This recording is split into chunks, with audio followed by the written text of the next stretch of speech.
Hello and welcome everybody to the Miami football.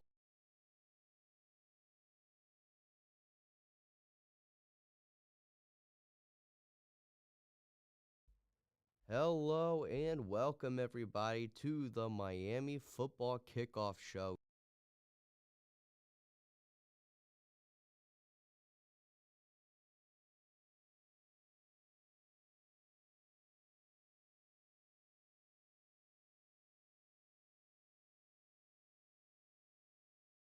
Radio.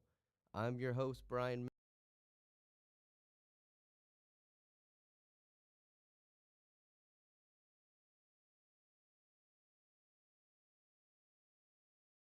Miller, and I'll be kicking things off for our Miami football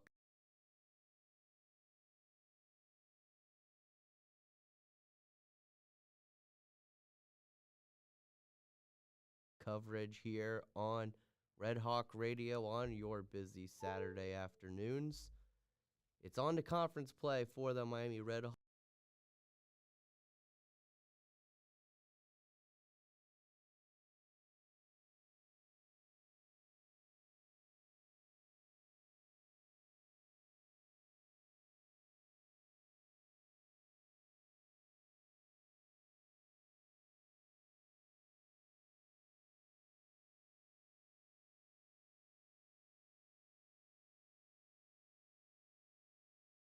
Hawks, who will look to repeat as MAC conference champions and be the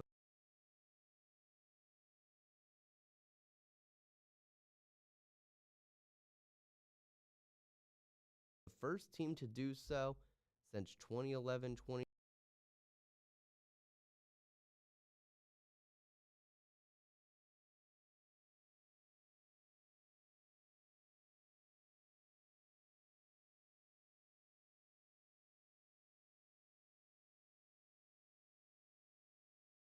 When Northern Illinois did it. By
Hello and welcome everybody to the Miami football kickoff show here on RedHawk Radio. I'm your host Bryan Miller, and I'll be kicking things off for our Miami football coverage here on RedHawk Radio on your busy Saturday afternoon.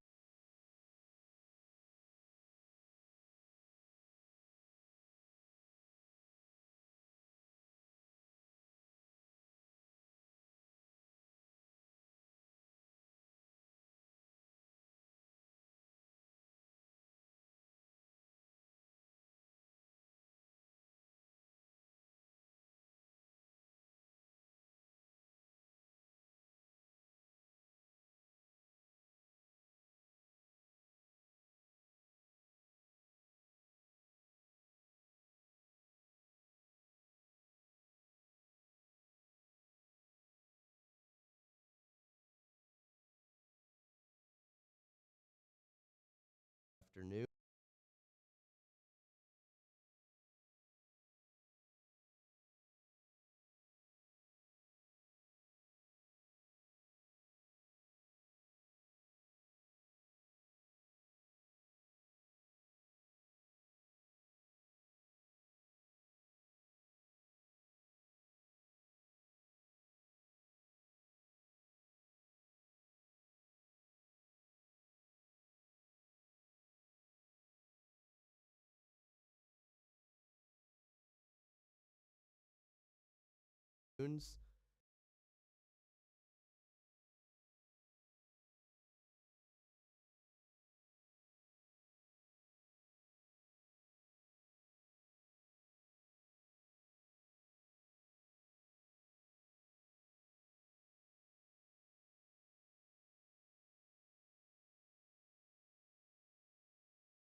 Okay, we got audio. We're good.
Hello there, and welcome to Red Hawk Radio. I am your host, Sean Wiesemann, here for the Miami pregame show today. I'm excited for this game today. This is the game between Toledo Rockets and the Miami RedHawks. Toledo is a stout 3-1, and the RedHawks are a disappointing 1-3. The spread for the game is started at about 6.5, just under a touchdown in favor of Toledo. It has moved down to 5, which shows me that the people in Vegas are starting to like those spread hawks. I digress. Anyways, we'll start with the Toledo Rockets. So Toledo lost their last game to Western Kentucky 26-21 with starting quarterback Tucker Gleason throwing 2 picks. He's been a real bright spot and is a potential MAC Offensive Player of the Year and MAC Player of the Year candidate, given his 11 touchdowns, 2 picks, and 862 passing yards, along with 136 rushing yards and a touchdown. This is a really, really good Toledo squad. Very, very strong despite losing Daquan Finn, the reigning Offensive Player of the Year in the MAC, who transferred to Baylor quarterback. And then Penny Boone also transferred, who is the leading rusher for the Rockets, and he is at Central Florida now, and really not missing a beat though for the Rockets and head coach Jason Candle. This is a team that beat SEC foe Mississippi State 41-17, and also has a common opponent with the Red Hawks, who they beat its Minutemen 38-23. We'll get to Miami now, with Miami starting the season very disappointingly. This was a team that had potential, albeit a little bit distant, but potential college football playoff hopes, with 3 Power 5 schools back to back to back on their schedule, and a roster that returned 15 starters from the Mid-American Conference champion last season, which I will get more into in just a minute. Miami lost a couple really close games, including a 13-6 loss to the Northwestern Wildcats, a loss to rival Cincinnati 27-16, and getting to play at South Bend was disappointing as well, with a 28-3 loss. And as you can tell by those scores, prior to the Massachusetts win they got this past weekend, 23-20, it's been a little disappointing for the offense. Only 6, 16, and 3 before 23 points against a very not good Massachusetts defense has been really disappointing, given that Brett Gabbert was named first team preseason all conference, and he's somebody we can get into in just a minute as struggling. But for now, you just got to wonder, well, what needs to change? For starters, you're going to have to run the ball better. And the fact of the matter is, teams aren't respecting the run all that much. Their run offense has been lackluster, other than their game against Massachusetts. And Toledo is going to dominate you up front if you can't run the ball, and you're going to have to get into pass protection 40 times a game. Gabbert is more than capable of doing so, but the problem is, are his skill position players capable of doing so? The good news is the Redhawks have Cade McDonald. The bad news is they don't have a whole lot of anybody else. In fact, the second leading receiver after Cade McDonald is running back Kevin Davis with 135 receiving yards. Goes to show you the struggles that the Redhawks have had in getting any consistent production from the passing game. Additionally, we can talk about how when it did rely on the pass, they actually seemed to do pretty well. The success of running it from the empty set, it helped to generate offense. Even during the 6-point performance, it was really only in the last few minutes when they were running out of empty that they really started to generate any offense. And same deal against Cincinnati and against Notre Dame. It really was the only time they were able to generate any sort of offense was when they were running it from an empty. And obviously, that makes it difficult on the quarterback when it's an almost obvious passing situation unless Gabbert uses his legs. But regardless, it has made it so that the Redhawks have been very, very stout in those formations. Anyways, we'll talk about, though, that the running game, the one bright spot of the run game, especially last week, was Keon Mosey, who I anticipate will get more touches. He started the season as the third-string running back, despite being a fairly experienced runner for the Redhawks. I mean, and he had a real breakout game in 2022 with over 150 rushing yards against Northwestern Wildcats. But and he was the big star of the game offensively for the RedHawks with 2 runs of 30+ yards. And so I imagine that he is going to be somebody who's going to get more playing time, that he and Kevin Davis will both get some real snaps. Kevin Davis being more of the passing back, and he's the second leading receiver, like I mentioned, and then Keon Mosey being more of the run commit kind of guy. Like I mentioned, the Vegas line about 5 points right now, and so certainly bodes well for the RedHawks and their chances. You do really like your odds, and that's about what the odds were against Northwestern in that 7-point loss. But I also got to imagine that some structural changes are going to need to come for the RedHawks, especially on the rushing attack, if you want to see some more success against a very stout Toledo defense.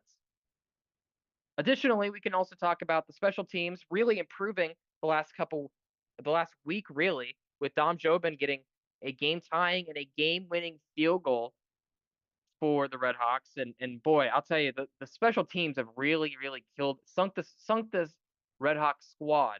I mean, it was, muffed punt, a muffed, catching the punt. They also, Alec Bevelheimer, the punter, also had a miscue receiving the punt. And, you've just had some really bad punt returning and kick returning, and just, it's all added up to, from a team that was number one in special teams efficiency last season to now, it's been very disappointing to see the regression, but you hope that they took a big step forward against UMass and were able to really get it together. All right, now we can go to ranked matchups and scores around the MAC. So for starters, the ranked matchups, not a lot going on in terms of top 25. SMU looks like they'll hold on against 22nd ranked Louisville 34-27. A bunch of ranked games later today, but the only few that we've had thus far. We had a couple Friday night. Oregon struggled a little bit against Michigan State, but were ultimately able to pull it a 31-10 victory. Oregon, number 6 team in the country, and will be looking to face Ohio State in the next matchup next Saturday. Syracuse, in an absolute thriller, upsets UNLV 44-41, with Kyle McCord the former Ohio State quarterback, going 40 of 63 with 355 passing yards and 3 touchdowns. That's a very good UNLV team they beat as well, who's 25th ranked in the country, and coming off of some controversy after their starting quarterback ultimately decided to leave the team due to NIL controversy. Now, for today's games, the ranked matchups that we have seen thus far, Penn State got ahead early and kind of cruised against a very struggling UCLA squad. Penn State moves to 5-0. The 7th-ranked Nittany Lions won 27-11 against the 1-4 UCLA Bruins. Missouri, looking certainly like a pretender, as the 9th-ranked Tigers lost at Kyle Field to the A&M A&M 5-1. If you told a lot of folks that, you had been shocked, and you would have thought that is not what you expected from Mike Elko, head coach, in his first season. Later today, we have quite a few ranked matchups, as Ohio State takes on Iowa at 3:30. In Columbus, Auburn goes to Athens and Sanford Stadium and takes on number 5th Georgia. Ole Miss the number 12 Ole Miss Rebels take on South Carolina in Columbia. Indiana, 5-0 for the first time in over 50 years, takes on one of the teams that Miami has lost to this season, Northwestern. And Alabama takes on Vandy at 4:15. Those all were 3:30 games, by the way. Alabama takes on Vandy at 4:15, with Clemson taking on a really reeling Florida State at 7. Utah State taking on Boise State, and Heisman frontrunner Ashton Jeanty, 21st ranked Broncos, hope to improve 4-1. And then the rest of the games are going to be 7:30 to 10:30, and you've got USC playing Minnesota, Michigan playing Washington, Baylor playing Iowa State, and Miami playing California. Now for scores around the MAC. The MAC has had some really exciting matchups this week, as we have obviously the Toledo versus Miami game being a rematch of the 2023 Mid-American Championship, but you also have 2 1-3 squads taking it on, and in a very close matchup thus far, with Ball State and Western Michigan tied with about 37 seconds left in the half. The two teams combined for 35 points in the first quarter and really have struggled since then with offense. Also at 3:30, you have Bowling Green and Akron facing off, playing at Akron's Innovision Stadium. Bowling Green might be one of the best 1-3 teams in the country with 3 one-score losses, including 2 to Penn State and Texas A&M, two teams who will likely be in the top 15 come the AP poll, along with a loss to Old Dominion by 3 on a game-winning touchdown with 24 seconds left. Northern Illinois was able to put away Massachusetts, who it seems like is just deciding to play the whole entire MAC at this point. They beat them 34-20. Northern Illinois getting back in the win column after a really tough two-game stretch in which they lost to Buffalo and NC State by a combined 10 points. Putting together a 14-point win certainly helps them. Massachusetts, if you guys aren't aware, is going to be playing in the Mid-American next season as a full-time member. So certainly it looks like a Mid-American schedule for the first half of their season, given that they played for 5 of their first 6 teams for Mid-American teams. Now for some final thoughts. So keys to the game are certainly going to be, like I mentioned, special teams. It's been really, really difficult to watch as a Red Hawk fan to see all of the miscues that we've seen from the Red Hawks on special teams. We really hope that Dom Jobin can nail a couple through the upright and that the defense can play some really sound ball, because this is a run defense is the next key to the game. The run defense for the Red Hawks is going to be very, very key. The Toledo Rockets are one of the better rushing attacks in all of college football, with 4 different players with over 30 carries or more, and 3 of them averaging 4 yards a carry apiece. And this is a team that wants to get downhill. But on top of that, you have arguably the best wide receiver duo in the MAC, with Junior Vanderross III going for 20 catches and 267 yards and 3 touchdowns, and Jawan Newton 16 catches for 231 and 4 touchdowns. And those two are going to cause a lot of problems, along with tight end Anthony Torres, who's got another 10 catches for 107 yards and 4 touchdowns. So once again, you definitely want to keep an eye on these schools here, because on these players here, because this is a very well-rounded offensive attack. Like I said, this was a team that was able to put up 41 against Mississippi State. Now, granted, Mississippi State probably the worst team in the SEC, but regardless, the fact that they were able to beat them so handily just goes to show you the level of talent that J.C. Candle has, even despite losing a lot of talent, including, like I mentioned, the 2 on offense, but also Quinyon Mitchell, the corner, who was a first-round pick by the Philadelphia Eagles. We really appreciate you listening here. One last thing before I go, though, I'm going to do a score prediction, and I don't know. I'm an optimist, I got caught flat-footed on the broadcast a couple weeks ago. I said 24-21 RedHawks against Notre Dame. Obviously, I was a little wrong.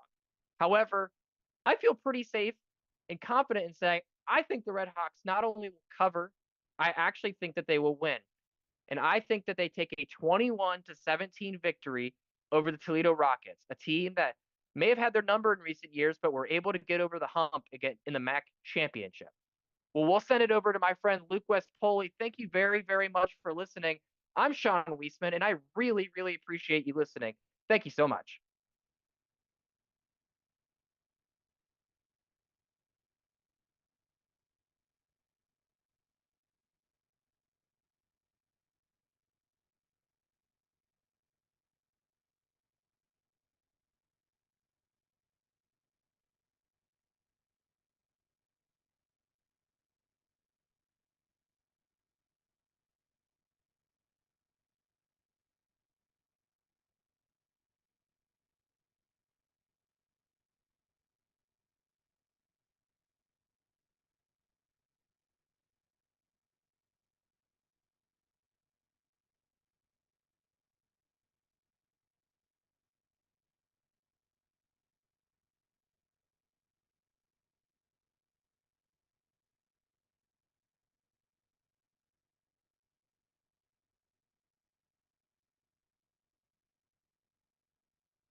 Happy birthday. 1, 2, 3.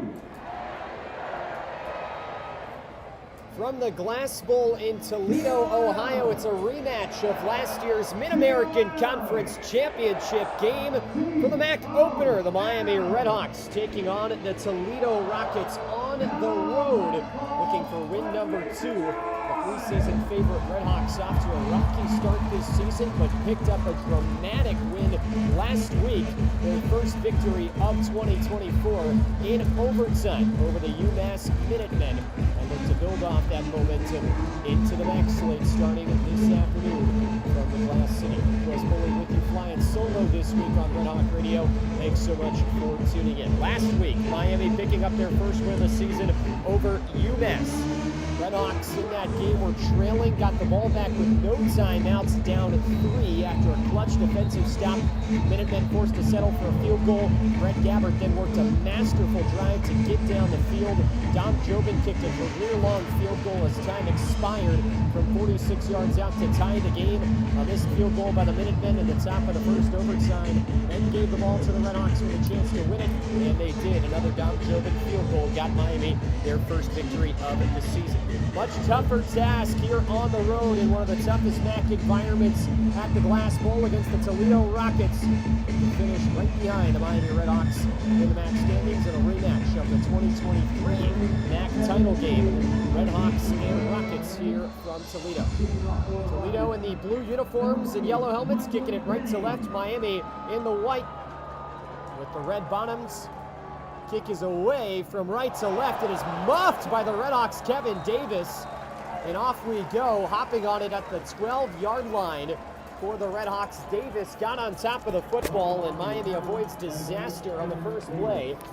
1 second passing by, and the RedHawk offense will take over 1st and 10. Some poor field position to begin for Miami, who will start from their own 13-yard line. Out comes Brett Gabbert and the offense. Last week, Gabbert 16 for 25 through the air, 181 yards and a touchdown. He was sacked twice and threw 1 interception. RedHawks with a season high, though, 199 rushing yards, split across 4 different ball carriers, Gabbert being one of them, picking up 27 yards on the ground. First play from scrimmage, a run up the center, and it goes nowhere as Keon Mosey is the ball carrier, and he will push forward. Looks like they may have given him a yard there, and will. 2nd down and 9 will result for the RedHawks. Should be noted, Miami normally goes with a 4-headed rushing attack. They'll be without Dylan Downing, the Purdue transfer this week. He is the only RedHawk that sees significant time on the offensive end of the ball that is listed as out for this game for Miami. RedHawks will have it 2nd down and 9 from their own 14-yard line of the right hash. 3 receivers left, 1 to the right for Gabbert. Takes the snap, play fake, looking over the middle. Catch made, Javon Tracy to the 25. He is torn down there, but Tracy with a pickup of about 12 yards for the RedHawks, and that will move the chains for Miami. Tackle made on the play, partially by Emmanuel McNeil Warren and Braden Alls for Toledo. And that will bring up a 1st down and 10 for Miami with a fresh set of downs. From the right hash, 2 receivers left, solo man to the right for Gabbert. Now motioning a man from left to right, taking the snap, faking the handoff in the end around. Instead will hand it up the middle and worming forward for a few yards. It is Jordan Brunson, the ball carrier, to the 30-yard line before he's strapped down. Tackle made on the play by Jackson Barrow, the senior from Indianapolis for Toledo. Pickup of 5 yards. 2nd down and 5 coming up. Ball straight down the center of the field between the hashes for the RedHawks. Miami going with the white helmets, white tops, and red bottoms. Toledo gold helmets and pants with the blue uniforms here at home at the Glass Bowl. Gabbert gets a shotgun snap on 2nd and 5. Handoff left, and a hole opens up for Mosey, crunching forward near the marker. He is marked a yard shy of the line to gain at the 34-yard line. A 4-yard pickup for Keon Mosey, who was Miami's leading rusher last week. 9 attempts for 116 yards, including a 66-yard carry. He also had a touchdown for the RedHawks in the win over UMass. 3rd down and 1 coming up for Miami.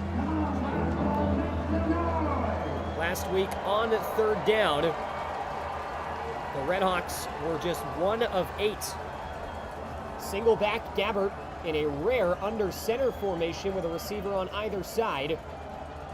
Big boys up front for the Rockets. Taking the snap, it's a handoff and into the backfield. The Rockets rush gets there. Jordan Brunson goes for minus yardage. He loses 1. Darius Alexander, the senior, led the charge for Toledo into the backfield. The loss of 1 will force Miami to punt on their opening drive. Just over 3 minutes gone by, clock rolling opening quarter, and the RedHawks will bring on Alec Bevelheimer. Bryson Hammer back deep to receive between the hashes at his own 24-yard line for Toledo. Late guy watch list member takes the snap. There's a flag in as he flips an end-over-end kick to the near side of the field. It's received and now taken around the edge with blockers by Hammer into Miami territory down to the 44-yard line. There was a flag at the line of scrimmage. However, this might give Toledo some more yardage at the end of this play, as that is a long return. We'll now hear from David Siegel, our referee. It's an illegal formation penalty on the RedHawks, and that 5-yard penalty will push the Rockets all the way up to the RedHawk 37-yard line, where they'll begin their first drive of the game, 1st and 10. Rockets 3-1 on the season, coming off their first loss, but a bye, and this high-powered Rocket offense will come to the field for the first time with a short field when we return to the Glass Bowl. Stay tuned. You're listening to Miami Football on Red Hawk Radio. We're back after this.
Back here at the Glass Bowl in Toledo, and Toledo gets a stop in good field position with 11:31 to go. A big return and a penalty had the Rockets starting their first offensive drive of the game from the Miami 37-yard line.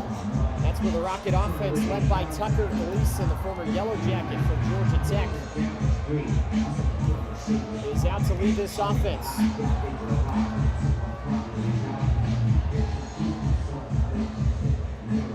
Season low 21 points scored last time out by the Rockets in a 26-21 loss against Western Kentucky, but they had a bye week to recuperate.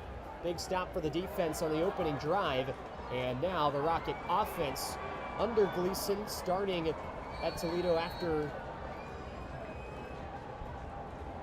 departure to the transfer portal of the previous starting quarterback, and he takes the snap on first down, faking the run, pulling out. He runs to the right side, gets thumped, but gets near the marker down the middle of the field to the 8-yard line of the RedHawks. It's a 9-yard pickup for Gleason with his legs. 2nd down and 1 coming up. Took a pretty good shot. Gleason 19 for 33 for 200 yards last time, to the air for the first time here. And he fires it incomplete. A low pass intended there for, I believe, Anthony Torres, his tight end, up the left seam, and might have been batted at the line of scrimmage. It fell well short. So after the big positive play on 1st down, it's now 3rd down for the Rockets. They need just a yard. Gleason lines up in the shotgun. Tight ends offset each side of the line with a receiver on each side as well. And now we get whistles at the line of scrimmage and a flag coming in, and a false start, it appears, on the Rockets. Tried to hand it off to Jaquez Stewart, who was the RB2 last year. And this Rockets team, they lost DeQuan Finn to the transfer portal. This offense looks a little bit different this year. Jaquez Stewart, though, strong as the RB2 and up to the RB1 role this season, and was going to get the handoff prior to the penalty, and now lines up to the right of his quarterback as the penalty makes it 3rd down and 6. RedHawks rush 7. Gleason back to throw with time. Flinging near side, it's hauled in. Vandeross down the middle of the field. He slides at the Miami 20-yard line. Gleason to Vandeross, couple of Tampa natives connecting on that 3rd down catch. This brings Toledo to the red zone right at the Miami 20-yard line. They convert on 3rd down and 6. That throw was a little bit wild, but Vandeross hauled it in on the run. And now a fresh set of downs for the Rockets. Trips left tight to the formation. Out of the shotgun, Gleason motions Newton from left to right. Takes the snap, trying to run right. He is bottled up in the backfield.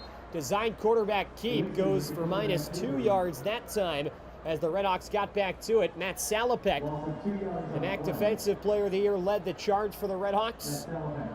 And it will be 2nd down and 12 following the TFL from the Miami 22-yard line. Defense looking to not break here. Haven't really bent much of their own doing, with the Rockets starting deep in Miami territory.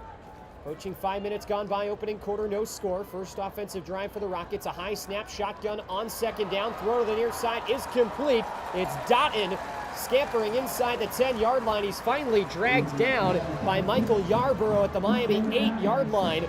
But that catch goes for 14 for Jaden Dotton, the junior from Cambridge, Mass. And it's 1st and goal for Toledo from the 8. They'll run a hurry up 3 to the far side. Nobody near with the ball on the left hash. Gleason claps his hands, but now looks to the sideline and will tiptoe up to the line to give some orders. Stewart switches sides of his quarterback from his right now to his left. Out of the shotgun, Miami's got 4 down linemen and will rush 4. As now the football's on the ground, and jumping on top of it, Gleason, after the bad snap, did get back on the football. Back at the 16-yard line. They'll give him, I believe, the 15 of Toledo, but a loss of 7. That nearly squirted by as he tried to pounce on top of it, but luckily for the Rockets, Gleason got on the football there. And it's 2nd down and goal now from the 15. 2 receivers right and 1 to the left, and now motion from right to left for Gleason. He'll hand it off up the middle on 2nd and goal, and it's Connor Wallenczak shifting his way up the middle, stumbling across the 15 to the 13, where the pile swallows him up there. Credit the 3rd-string running back from nearby Perrysburg, Ohio, the sophomore Connor Wallenczak goes for 3 yards on the carry. Bryan Ugu makes the tackle for the RedHawks, and now it's 3rd down and goal from the 12. 8:20 and counting to go, 1st quarter. 2 receivers right and 1 to the left. Tight end motion. Torres running back to the far side. Gleason back to throw, looking that way towards the end zone as a man wide open. It is caught and out of bounds at the 1-yard line. Jerwan Newton was wide open. The Rockets will now try to rush this snap off. It'll be 4th and goal from inside the 1. But they'll be forced. Miami's got an injured player back behind the play here. It's Ty Wise. And some boos raining down from the Rocket crowd as Wise slow to get up, and training staff will go tend to him.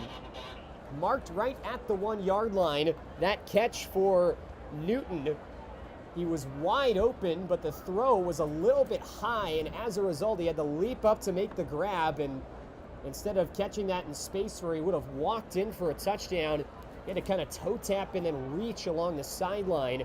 And when he stepped out, the ball was not in the end zone despite being super wide open. Really no DB in the area against Toledo's top receiving threat.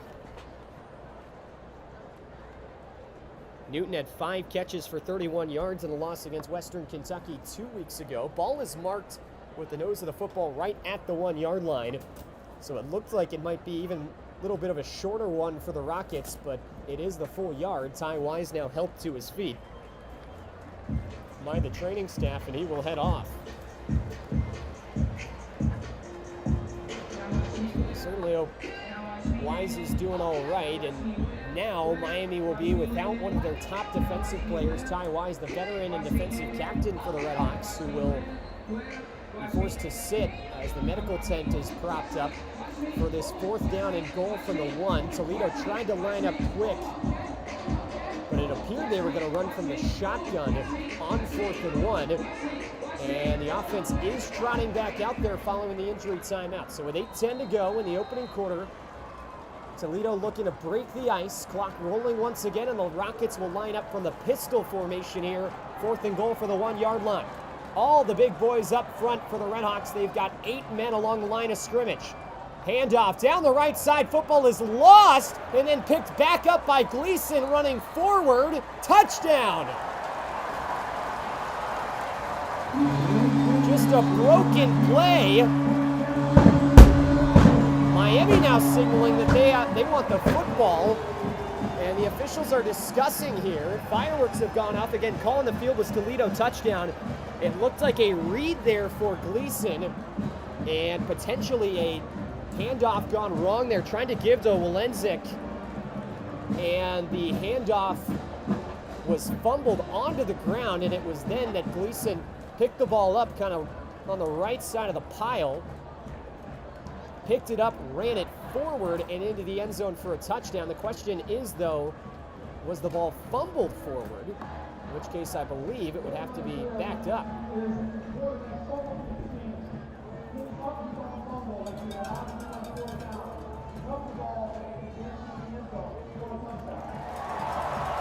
All right, so the indication is after the officials discussing that the touchdown will stand, as on 4th down, the quarterback fumbling it can pick up his own fumble, which is what Gleason did.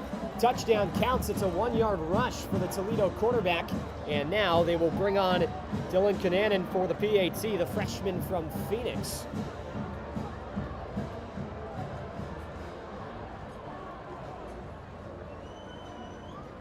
Officials, though, are holding up this PAT. Held it for a while, and now they're saying good to go. So the Rockets will get the touchdown, and with 7:50 to go, PAT try is snapped, put down, driven up and through by Dylan Kinanen. And the Rockets have the early lead. So after the short field and a bizarre 4th down play, Toledo has jumped in front with 7:50 to go in the opening quarter. Our score is Rockets 7 and RedHawks 0. We'll return to the Glass Bowl after this. You're listening to Miami Football on RedHawk Radio.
7:50 to go, opening quarter here from the Glass Bowl in Toledo, Ohio. Third time the RedHawks are meeting the Toledo Rockets over the last 2 seasons. That came after a decade-and-a-half hiatus. These two teams have not seen each other thanks to some of the scheduling quirks in the MAC. But this year, divisions are now gone. UMass will be added next season. Likely these two teams will see a lot more of each other in the coming years. Toledo got the ball with a short field, converted a 3rd down and a 4th and goal for the 1 off a wacky play. They lead it 7-0 with 7:50 to go. Tucker Gleason on 4th and 1 tried to hand it off and fumbled the football, then picked up the fumble and ran it in for a touchdown on 4th and goal for the 1-yard line. And the Rockets have the early lead, going 9 plays, 37 yards over 3:41 to draw first blood. Ball booted away. RedHawks will back up on it, and Kevin Davis from inside his own 10 scoops it and runs it out beyond the 20-yard line. And Davis, between hashes and numbers on the right side, down to the 21. RedHawks continue to just not find ways to get to the 25. With a special teams unit that was the best in the nation last year by far. First one Davis muffed, and that meant the RedHawks started their first drive from the 13. This time they'll start from the 21. 7:46 to go, first quarter, trailing 7-0. Gabbard has 2 receivers either side. Clapson gets the snap on first down. Play fake with time to throw. 4-man rush. Gabbard going for the deep shot down the middle of the field. It's incomplete. Oh, he had his man. It was Kevin Davis out of the backfield. Lined up out of the slot, actually, on that play. And Davis had 2 men covering him. He beat them both, but Gabbard overthrew him. Rather, actually, it was Virgil there for the RedHawks that was the intended target. But regardless, the big play opportunity for the RedHawks just missed out on it. And it will be 2nd and 10. Gabbard again out of the gun. 2 receivers to the left and 1 to the right. Brings a man in motion to the slot and now hands it off on 2nd down. Room up the middle. Mosey gets cracked at the 26-yard line, and he will go down there. Keon Mosey picks up 5 yards. Big hit laid on him on that play by Maxon Hook, the safety for Toledo. And it's 3rd down for the RedHawks. Marked at the 25-yard line of Miami, so that'll be actually a gain of 4 at 3rd down and 6 coming up for the Hawks. Twins to the left, 2 receivers spread to the right, and now Virgil motion from right slot to left slot. Gabbard claps, gets the snap, 4-man rush, pressure coming, zips it over the middle, it's incomplete. He hit his target in the hands. It was Javon Tracy, but well covered on the play. The ball was broken up. It was Maxon Hook again, the senior from New Palestine, Indiana, that broke up that football. And the RedHawks again will be forced to punt. We saw the dynamicism of Bryson Hammer the first time around. I'll try to avoid letting him spin off a big return again on punt number 2 for Alec Bevelheimer.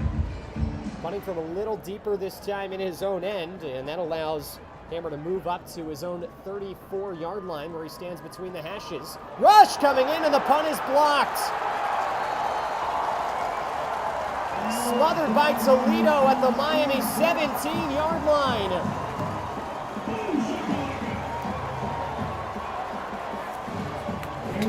The block for Toledo came in from Avery Smith. The 3-year Rocket who blocks it, and it's another short field for the Rockets. They'll start inside the Miami 20, ball marked at the 18.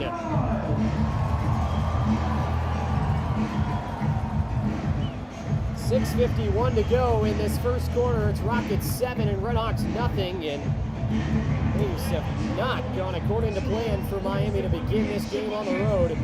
Toledo's punched the RedHawks in the mouth and now have a second short field starting in the red zone at the 18-yard line. Gleason and company back out. Miami defense Stood pretty tall, but unable to hold Toledo on 4th and goal last time out. Gleason looking to throw. Pressure coming up the middle. Throws far side. Pass is complete.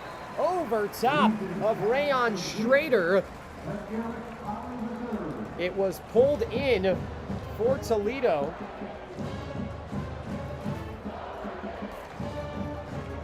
I beg your pardon, by Eric Holly III. Receiver not on the depth chart heading into the week, but makes the catch and inside.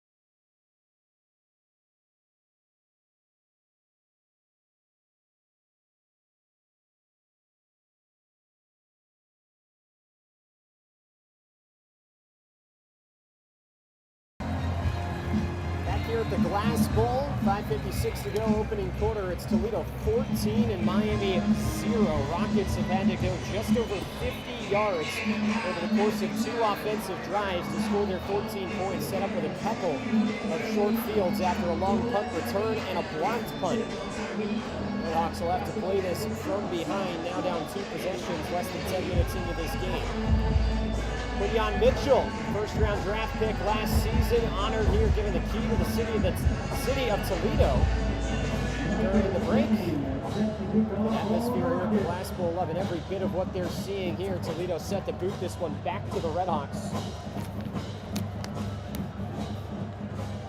Miami return game is a little bit of an issue so far. We saw Kevin Davis fumble one and then return the last one just past the 20-yard line. Ball meets the right foot of Cananan.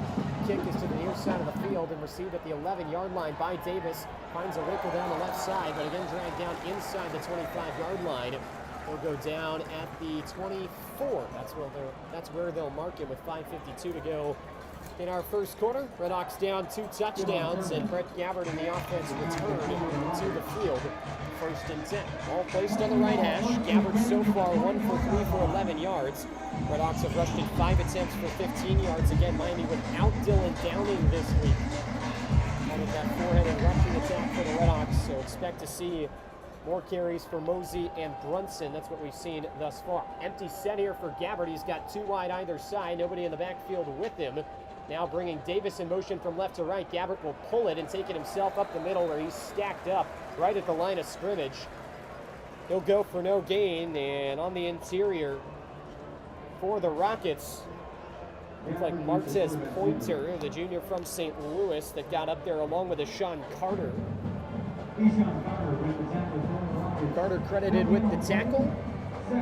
Backup DT makes the stop for no gain. 2nd and 10.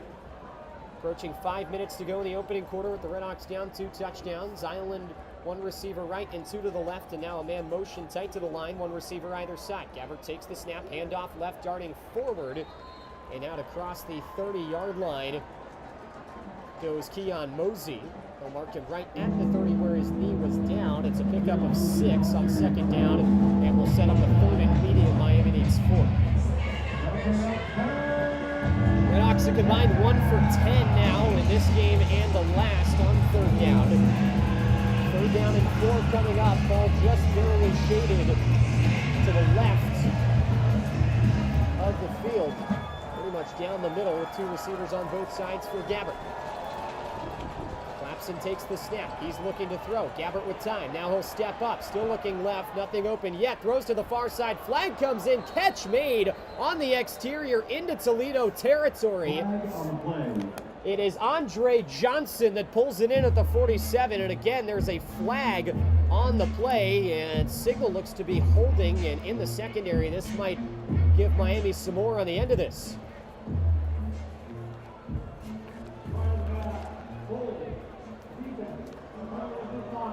Rather, the RedHawks will decline the penalty and take the yardage off the catch by Johnson, but a huge play on third down, some escapability from Brett Gabbert to get out of the pocket. It's a 23-yard pickup to the Arizona State transfer, Andre Johnson, and Miami set up with a fresh set of downs and into Toledo territory for the first time tonight. Two receivers right, one to the left for Gabbert on the left hash. Play fake on first down, throwing right, catch made by McDonald to the outside. Pushed out of bounds as he got near the 30-yard line. Cade McDonald hit on the crosser, out of bounds at the 31. As the tackle was made on the play for Toledo by Braden Alls, the safety.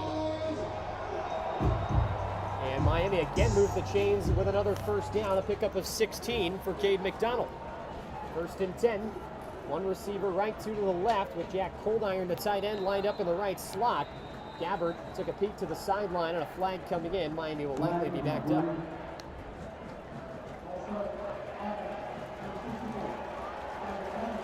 It's a false start on the RedHawks, and so this will push them to the 36-yard line of Toledo.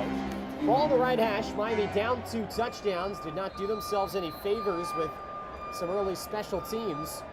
Rockets have started in RedHawk territory twice, both times inside the 40-yard line. The latest, they started on the 18 after the block punt. Miami looking to work their way back into this one. 3.5 to go. Opening quarter, trailing 14-0. Driving into Toledo territory, first and 15 from the right hash. Single back for Gabbert. He runs it down the right side and bullying forward. Maybe a couple yards there for Jordan Brunson. He is beaten back at the 33-yard line where forward progress will mark him. It's a pickup of 3 on first and 15. Second and 12 coming up for the RedHawks as we'll churn under 3 minutes to go in the opening quarter. Miami down 14. We've seen Gabbert line up a couple times in single back. Miami has not done that very often with Gabbert under center this season. Back out of the gun, though, for the RedHawks with the ball moving to the right hash. Pair of receivers both sides for Gabbert. 4 yards behind the line, he takes the snap. Time to throw. Stepping back, looking for the deep shot down the near side of the field. It's incomplete. Not really in the neighborhood of Cade McDonald, who was the intended target. Well covered by Alls on the play, but that throw was not in a place where McDonald could play it.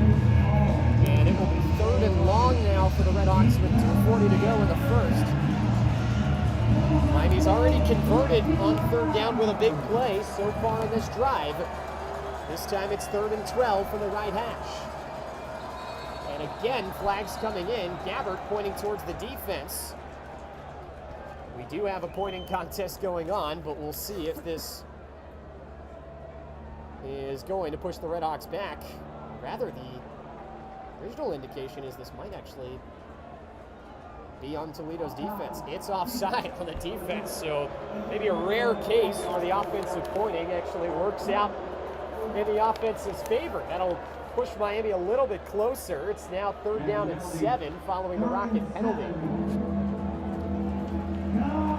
There's been some flinching and such on the line for the RedHawks, especially a couple of times today, but that time it was determined, caused by the defense.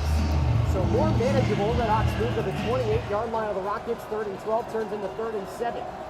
Twins stacked to the left. 2 receivers right for Brett Gabbert. Now motioning Cade McDonald from right slot to left. Getting the snap, looking that way. Gabbert throwing over the middle. Caught by Cade McDonald. Working down the center of the field. He's dragged down at the 14-yard line.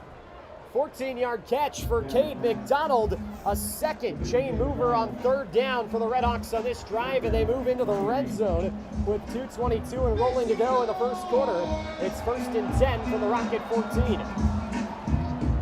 Offense finally starting to find its groove here for Miami after a couple of drives that showed a little bit of early promise but stalled out pretty early in the series.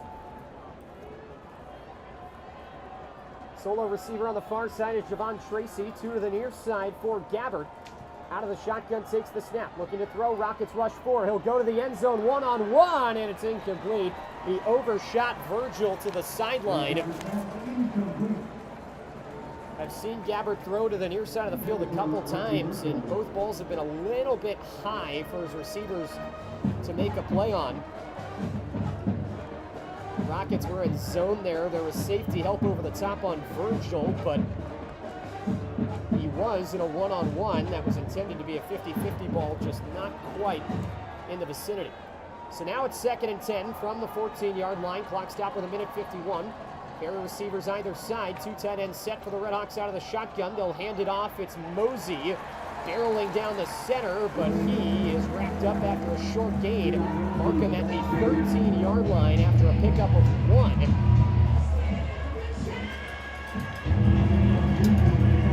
Under 100 seconds remaining in this first quarter, and the Redhawks now faced with a 3rd down and 9 from the middle of the field.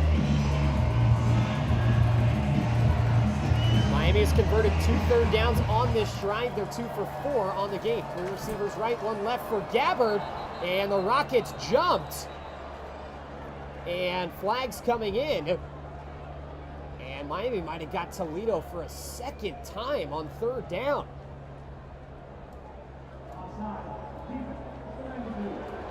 It is another Rocket offside. This time it's on Malachi Davis, the backup defensive end. Last time it made 3rd and 12, 3rd and 7 before the Redhawks converted. This time 3rd and 8, or 3rd and 9 rather, turns into 3rd and 4 from the Rocket 8-yard line. So 1:17 to go. The penalty moves the Redhawks 5 yards closer inside the 10. 3rd down and 4 from there for Miami. They're going at the loud Toledo student section. Gabbard takes the snap, fakes the throw inside, now running for his life to the far side. He'll just fire it out of bounds into the first row of the stands, incomplete. He was looking, it appeared, for McDonald on a screen, but not sure if the Redhawks weren't on the same page or what. Gabbard pump faked, but really did not want to throw it in that direction and just tucked and ran to the far side before throwing it away. And the Redhawks will be forced to try a field goal here with 1:04 remaining. This one from 26 yards out for Dom Jobin, that coach special teams player of the week for his 2 field goals last week. Snap is down, kick is up, it is right through and good for Jobin. So it's points for the Redhawks, but as has been such a huge problem this year, Miami driving deep into Toledo territory and forced to settle for 3 with 1 minute remaining in this first quarter. It's Toledo 14 and Miami 3. Good news is for the Redhawks, if they can get some good coverage on this kickoff, they'll finally force Toledo to go at them with a full field. The Rockets have started 1 drive in the Miami 36 and 1 drive in the 18, so the 14 points in the first quarter.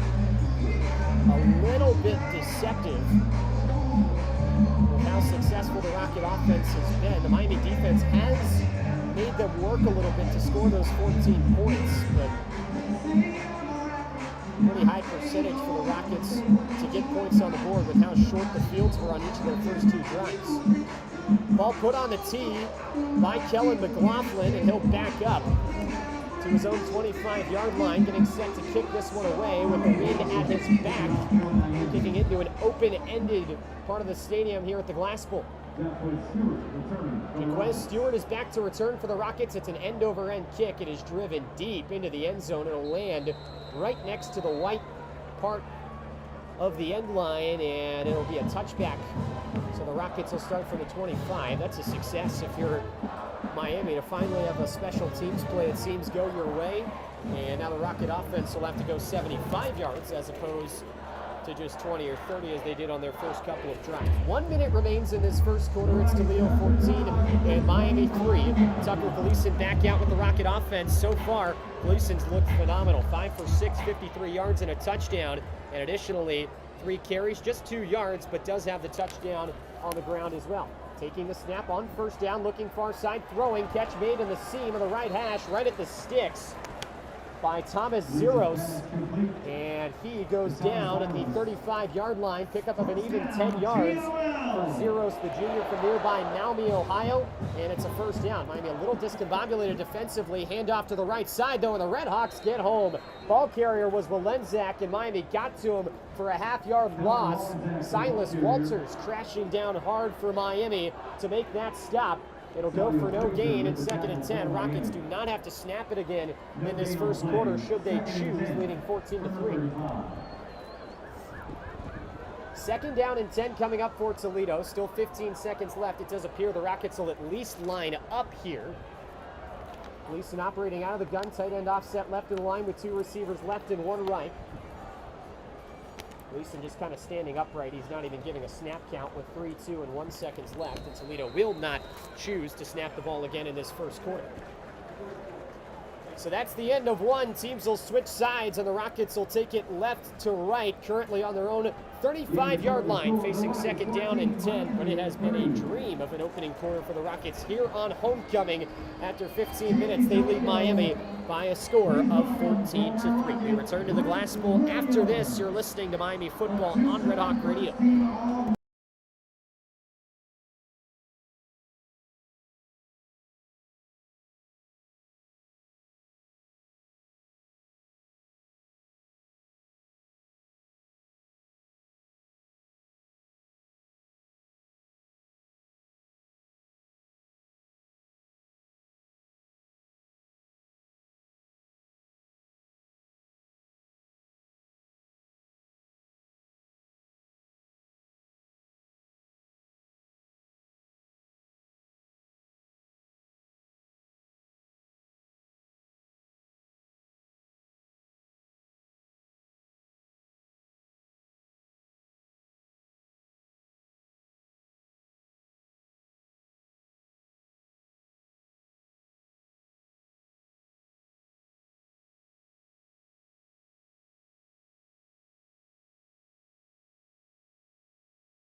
Here at the Glass Bowl in Toledo. Our score after 1 quarter of play is Toledo 14 and Miami 3. Rockets got the ball after an initial stop. RedHawks muffed the opening kickoff, and then after a long kick return started for the Miami 37 and scored. Stopped the RedHawks again on their second drive, then blocked the punt and started from the 18-yard line. Needed to go just 55 yards across their first 2 drives to score. RedHawks, though, did get a field goal off a promising-looking drive late in that first quarter. Rockets now have the ball back, an 11-point lead from their own 35. They face a 2nd and 10. 1 receiver either side, and now man motion from left to right. Snap taken, throw to the far side is complete for junior Vanderas to the exterior. Vanderas gets to the 44-yard line on 2nd and 10. It's a gain of 9 on the pitch and catch. Gleason now 7 for 8 for 63 yards and a touchdown through the air. 3rd down and 1 coming up for the Rockets. They're 1 for 2 today, and they'll work out of the shotgun. 2 receivers on the left side and 1 on the right, with a tight end offset. Handoff to the right side, across the 45 to the 46. Walenzak brought down from behind, but his momentum takes him for 2 yards, enough on 3rd and 1 for a Rocket first down. Very good atmosphere, great crowd here on homecoming from the Glass Bowl. Old stadium has undergone some significant renovations. Receiver on either side, pressure up the middle, but throw over the middle is caught by Zeros at the Miami 46-yard line. Matt Salopek came untouched through a pocket that just split in half there. But Gleason got rid of it and found his man in Thomas Zeros for the catch.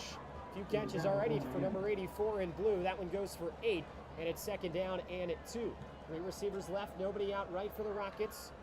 Gleason gets the shotgun snap and fakes the run. Now throwing right side, he'll dump it off to the running back, and it's Wallenczak giving to the right side, out of bounds. He gets hit by Handrew. That's late, flag in, and that'll add an extra 15 yards for the Rockets.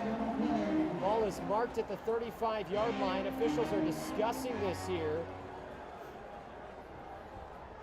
but I believe this is going to push the Rockets into the red zone with a 15-yard late hit penalty on Corbin Handrew.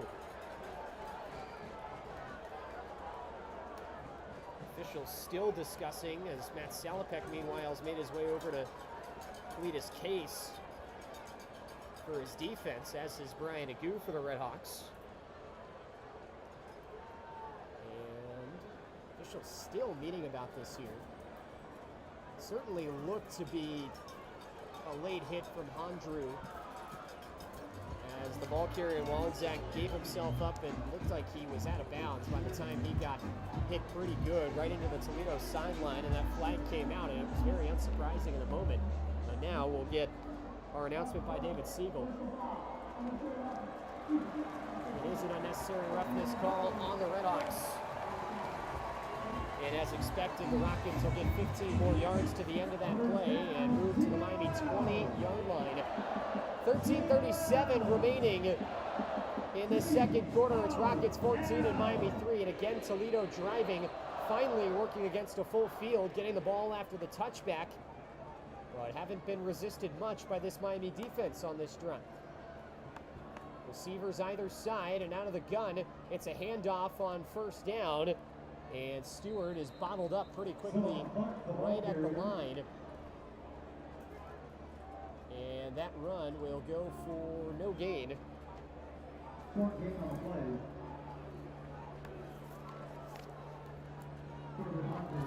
Beg your pardon, on the run for the Rockets, it's actually Savon Clark, third string running back for Toledo, that had that carry, or fourth string I should say, and it goes for no gain. Second down and 10 coming up for the Rockets.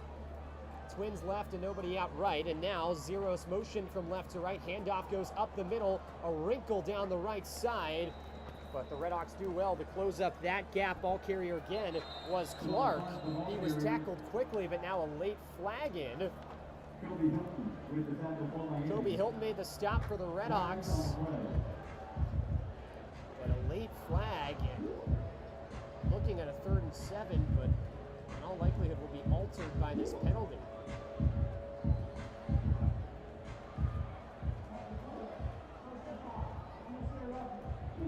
Another unnecessary roughness penalty on Miami, and that was an absolute killer. Rockets were faced with a 3rd and 7, and now it'll be 1st and goal as the penalty moves them half the distance to the goal, and is an automatic first down. 1st and goal from the 9, and 2 just absolutely brutal preventable penalties by this RedHawk defense have assisted this Rocket drive to 1st and goal territory. Trio of receivers left, nobody right. Gleason gets the snap, fakes the hand, looking right, now throwing over the middle, incomplete. It was high, intended for Zeros on the quick slant right at the goal line. RedHawks, though, had it well covered. There were multiple players there for Miami. Silas Walters was one of them, and looks like Oscar McWood, the nickel, was there as well. But that throw a little high, and it flies actually out the back of the end zone, incomplete. So 2nd and goal for the 9. 2:34 gone by second quarter. Rockets lead it by 11, looking to make it more. 9 yards away from the goal line on 2nd and goal. Gleason gets the shotgun snap, time to throw. Hit as he throws, it's up in the air and intercepted. Flag in the backfield again. RedHawks caught it, but it looks like this might come back. Corbin Handrew got the interception, And we'll see what the flag is. Now Miami's celebrating after they heard the official conversation. It's holding on the offense and a huge stand by the Miami defense. After Toledo caught a couple breaks on that drive, some undisciplined RedHawk penalties. But Gleason hit as he throws. That ball just knuckled up in the air, and all kinds of time to get under it for Corbin Hondrew, who picks it off for the RedHawks. And an interception last year for Miami, serving a bigger role now this season as a second-string linebacker. And with 12:20 to go, the RedHawks get a near essential stop on defense and will take over on the 3-yard line, 1st and 10. Certainly better than the alternative, though, which was a Rocket touchdown that looked to be imminent. We'll step aside with 12:20 to go. Miami back on offense, trailing 14-3 here in this second quarter. You're listening to Miami Football on Red Hawk Radio.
.20 to go, second quarter here from the Glass Bowl in Toledo. It's Rockets 14 and Miami 3, but a huge play for the Red Hawk defense just prior to the timeout.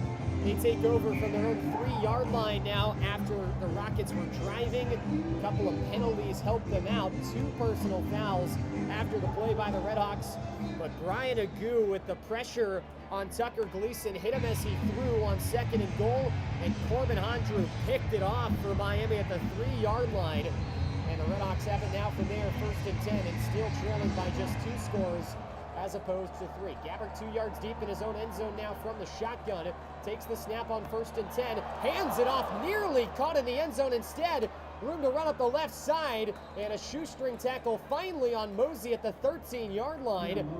That'll be a pickup of 10 and a 1st down. Some breathing room for the Red Hawks out of the shadow of their own goal line. That was almost really bad for the Red Hawks, as Gabbert looked like he hesitated for a second on handing off that football. Almost got dropped for a safety, maybe almost fumbled that as well in the end zone. Instead, it's a 10-yard pickup for Mosey, and now 1st and 10 from the Miami 14-yard line, called after a gain of 11. Gabbert's got 3 men right, 1 left out of the gun, fakes the hand, now rolling right, looking, throwing downfield, one-on-one, it's incomplete, just over top of Virgil, who was battling with Nazir Bowers. Virgil's got a pretty significant size advantage there on the small 5'9" corner. Virgil 6'4", and Gabbert trying to exploit that on the run, but a little too tall even for his big target, and Virgil that time up in the air and into the Miami bench. It's incomplete. 2nd and 10 with 11:34 to go in the second quarter. RedHawks down 11, ball is on the left hash. Miami's got 2 receivers to the right and 1 out left in a single tight end set. Gabbert with 1 back to his right. Toledo lines up with 4 down linemen. Gabbert takes the snap, fakes the run, spikes the throw, pounces back on top of it. And they're going to mark him for a gain of a couple of yards. So they're going to say that was a fumble by Gabbert and that he got on top of it on his own. So that'll go for a 2-yard carry for Brett out to the 16-yard line, and it makes it 3rd down and 8 now for the Miami offense. So a fortunate break there for the RedHawks. They converted a couple of big 3rd downs last time out offensively on the field goal drive. They've got 3 receivers right from top to bottom. It's Virgil, followed by McDonald and Tracy. Single man out left is Johnson for the RedHawks. Gabbert back to throw on 3rd down. Batted down at the line as he zipped it to the far side, incomplete. And the Rocket defense comes up with the stop. Miami, for the 3rd time in the game, will be forced to punt it away as Bryson Hammer again will head back to return for Toledo. 4th down for Miami. Punt unit on for the RedHawks, and this is dangerous territory potentially with Alec Bevelheimer standing at his own 1-yard line. The last punt for the RedHawks was blocked. The previous saw a big return from Hammer into Miami territory. Rockets appear to be bringing the house here. Snap is clean back, and this time to kick it away, and a knuckling kick sends the returner back, picking it up off the ground. The ball is free into Rocket territory down to the 35, and we'll unpack the pile. Hammer trying to get back on top of it. It is Rocket football, but goodness gracious, Miami pointing that they have it. The officials, though, have already indicated that Toledo did get on top of that. It's actually the RedHawks that come out of the pile with it, but official call on the field is that it is Toledo football from their own 35-yard line and avoiding disaster. That was little Sam Cooke style knuckle punt from Bevelheimer, and really tough for Bryson Hammer to judge where that ball was going to fly. Ended up taking about 3 frantic steps backward and kind of trapped it against the turf in front of him. Ball ended up springing free behind him, and then it was a madhouse before the Rockets eventually hopped on it at their own 35. Gleason and company back on, though. They'll take over from there. 2 receivers right, 1 left, and it's a handoff to Stewart down left on 1st down. He is dropped immediately by Corbin Hundrew. And so the RedHawks get to the off-tackle handoff pretty quickly. That'll be stuck for a gain of, they'll call it 1. 2nd down and 9 coming up for the Rockets. 10-15 and rolling to go 2nd quarter. They lead at 14-3. 2 receivers far side, 1 near for Gleason. Handles the snap, pressure coming. Gleason flips it down the near side. Has a man, and it is caught. Breaking out of a tackle, it's Newton. Dragged down at the 14-yard line. Checking 24-yard line for the Rockets into Miami territory. Backed up to the 25. Pressure almost got home for Miami, but in the nick of time, Gleason got that out, and Newton made the catch in 1-on-1. Gleason now takes it on 1st and 10. He'll tuck and run. Runs a man over inside the 25. And worming to the 22, where he's dropped after a pickup of 3. Another big game for the Rockets on that last play from Newton, and now 2nd and 7 coming up for Toledo from the right hash. Gleason wanted to snap it, but now looks over at his head coach Jason Candle on the Toledo sideline. 9th-year head coach of the Rockets, bank champion a couple of years ago. Back lining up. 3 receivers on the right, 2 stacked tight to the formation, 1 left. Taking the snap, plenty of time to throw, and to the near side, catch made. And dragged out of bounds. It's Stewart that ends up with it at the Miami 13-yard line. And just no pass rush that time for the RedHawks, as Gleason had all the time in the world to throw that football and just sat in the pocket until something developed in front of him. 8:45 to go, clock still moving, 2nd quarter.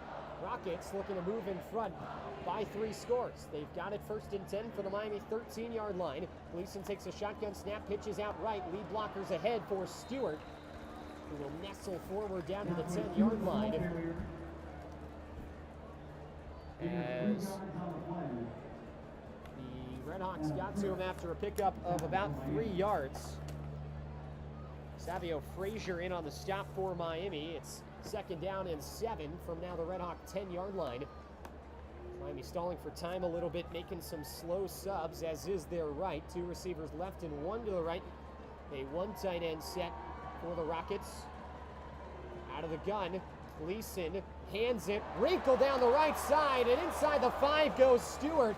He is wrestled down at the 1-yard line of Miami. Gain of 9 yards, Eli Blakey making the stop. It's 1st and goal from the 1 for Toledo. And the handoff, it's pulled late and reaching out for the goal line. Gleason tried it, but he's actually stopped for minimal loss there. Maybe pushed back about a half-yard for the Rockets. That was potentially dangerous as Gleason and Stewart collided on the handoff attempt. Gleason decided to pull at the last minute, then tried to reach. And the RedHawks had a chance to punch the ball free, but couldn't. It's 2nd and goal now from the 1. Ball on the right hash, and the Rockets will line up in the pistol. 4 down linemen for the RedHawks, but pushing guys up in the box. They'll fake the handoff, throw into the flat on the right side. It's caught, but right at the line and driven back. The tight end Torres goes for no gain on the catch, and it's 3rd and goal. Again, the throw from Gleason just wasn't in the perfect spot, and that meant Torres kind of lost his footing as he caught that football. Had to reach out of his normal position. Tripped over the legs, dropped for no gain on the catch, and it's 3rd down and goal now from the 1. Another pistol formation lineup. Wallensack is the back for Toledo. They'll hand it his way, trying to spin forward. He's stacked up in the backfield, and he'll go down for a loss. Wow, what a job by this Miami defensive front. That goes for a loss of 2 back to the 3-yard line. And we'll see what the Rockets do here. Looks like Jason Candle's going to keep the offense out. It's 4th and goal. Toledo converted their first 4th and goal. That was from the 1-yard line, this time from the 3. And now Jason Candle's come onto the field. He's signaling for a timeout and is granted one with 5:55 to go in the 2nd quarter. Big play coming up here. 4th and goal from the 3. This Miami defense trying to do all they can right now to stick in this game. Just under 6 minutes to play in the half. It's Rockets 14 and Miami 3. And remember, Toledo will get the ball starting out the 2nd half as well. So potential for a double dip. Miami looking to stay within 2 scores, potentially force Toledo into a field goal situation or a 4th down stop. Who knows? That on the other side of the break. Stay with us. 4th and goal for the Rockets coming up. You're listening to Miami Football on RedHawk Radio.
presented.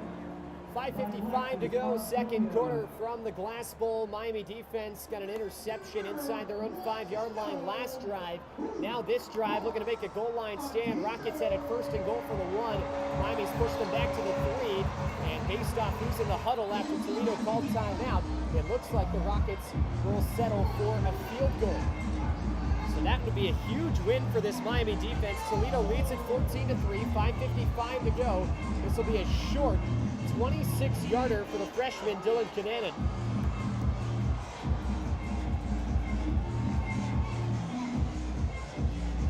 did not attempt a field goal against Western Kentucky a couple of weeks ago. The freshman will line up from the right hash. Coming out of this timeout. Emilio Duran, the punter, providing the hold, puts it down, and the kick is blasted right through the uprights. Good with 5:52 remaining. The Rockets re-extend the lead to 14. It's Toledo 17 and Miami 3. RedHawks give up points, but still probably a major win for the RedHawk defense given where they were at, facing first and goal for Toledo on the 1 yard line. Again, they come up with some stops in their own red zone. And the Miami defense forces Toledo to settle for 3, and that keeps it a 2-possession game here with 5:52 remaining. Again, Rockets get the ball coming out of halftime.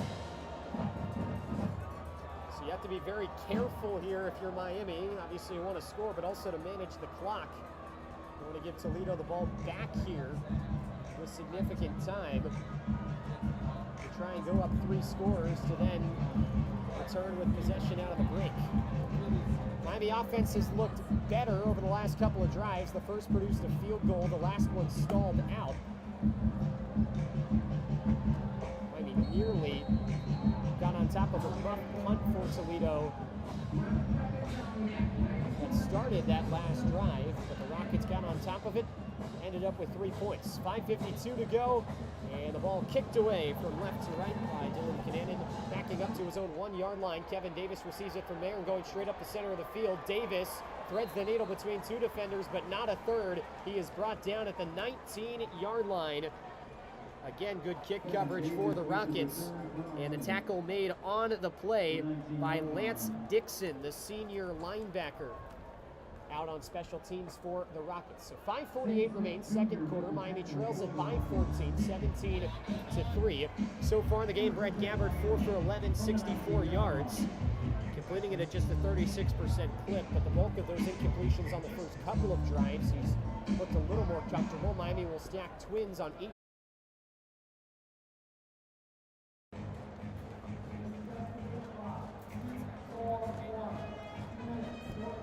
Clock reset up to 2:41 left to go in our first half. Our referee is indicating Miami kicks the field goal after the drive that went 64 yards over 3+ minutes, and the RedHawks have made it a 17-6 deficit. RedHawks will now try to stop Toledo, who's got a chance for 2 scores here, running a 2-minute drill and then potentially getting the ball out of halftime to try and extend this lead some more. Miami will look to prevent them from doing so. Starts with the kickoff. Ball meets the right foot of Kellen McLaughlin, kicking it down the right side. It's received at his own 1 yard line by Stewart, heading right. Now going back up the middle. Stewart gets upended at the 20-yard line, and Superman flies out to the 22. A couple of extra yards after he got chopped down.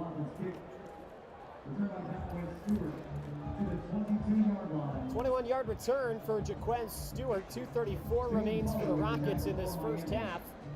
They've got 2 timeouts left, Miami with just 1. They've got the, of course, new 2-minute timeout as well. They've got half a season with it at this point in the year. Clock will stop when it hits 2 minutes, but for now, 3 receivers right, nobody out left, and a tight end in the slot for Toledo. Taking the snap, Gleason will flick it towards the sideline. Catch is made, dodging back in bounds near the sticks. Spinning Vanderos out to the 26-yard line.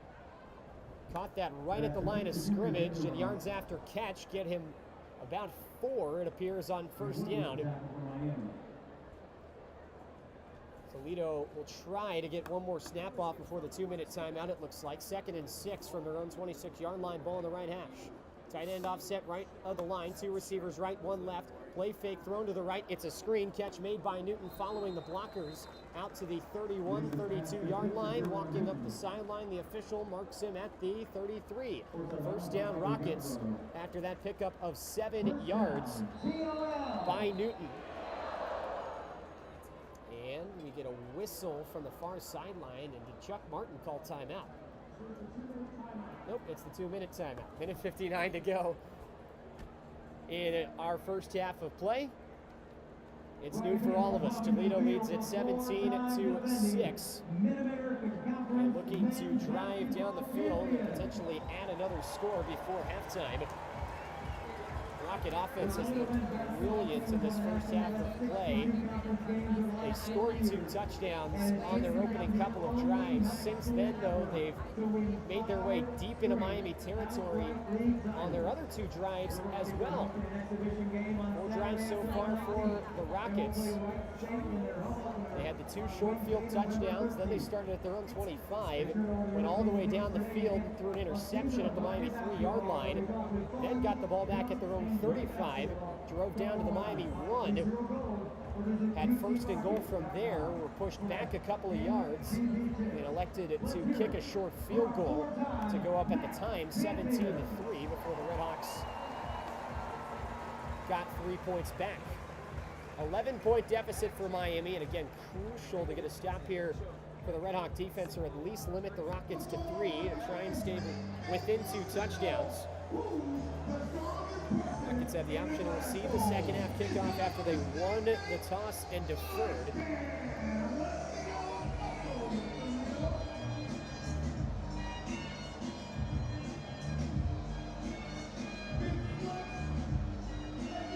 Championship Toledo basketball team currently being honored out on the field.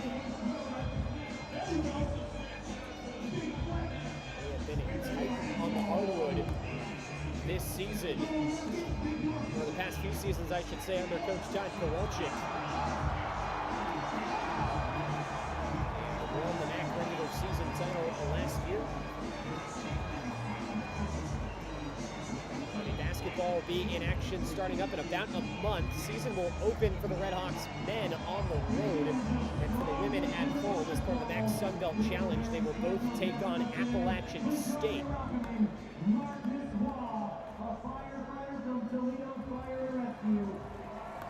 Also like to remind you, coming up next weekend, or next time we're on the air, Friday night, Miami Hockey has their home opener. We'll have coverage for that on RedHawk Radio starting at 6:35 on Friday, 6:35 on Saturday as well, with a 7:05 puck drop both nights for Anthony Noreen's club against Alaska Anchorage. RedHawks hockey team in action around these parts up in Big Rapids, Michigan, actually this weekend for their season opener on the road against Ferris State. Dropped game 1 of the season, technically a tie, but fell in a shootout to the Bulldogs last night. And they'll get going in about 3 hours' time with game 2 of that series. Once again, next weekend, Friday, Saturday set for the RedHawks hockey team that we'll have against Alaska Anchorage on RedHawk Radio. Rocket offense back out, 1st and 10, and Gleason takes the snap, pocket collapsing around him, throws down the right side. It's incomplete, but a flag in the secondary, and Rayon Schrader just got his palms to the sky and saying, what did I do? That throw was not super close to the intended target, Jaden Doughton, but looks like Schrader just got a little too much with the contact on Doughton, and Miami will pay the price here.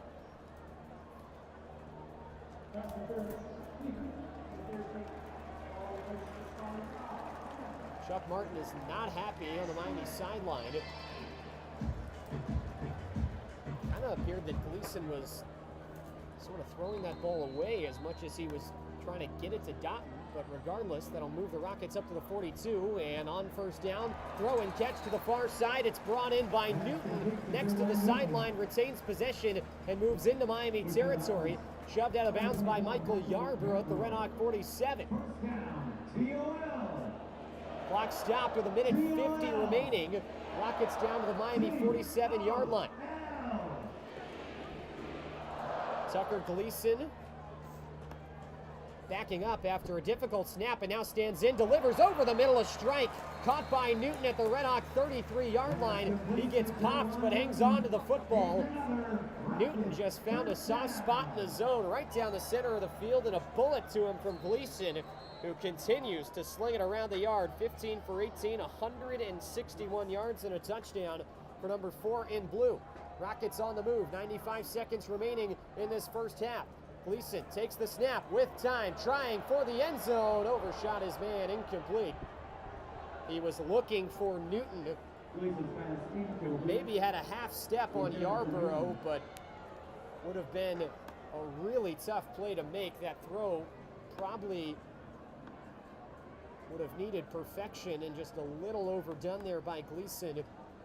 It'll fall on its 2nd and 10 with 1:26 to go in the first half. Rockets lead it by 11, and they've got it from the Miami 32.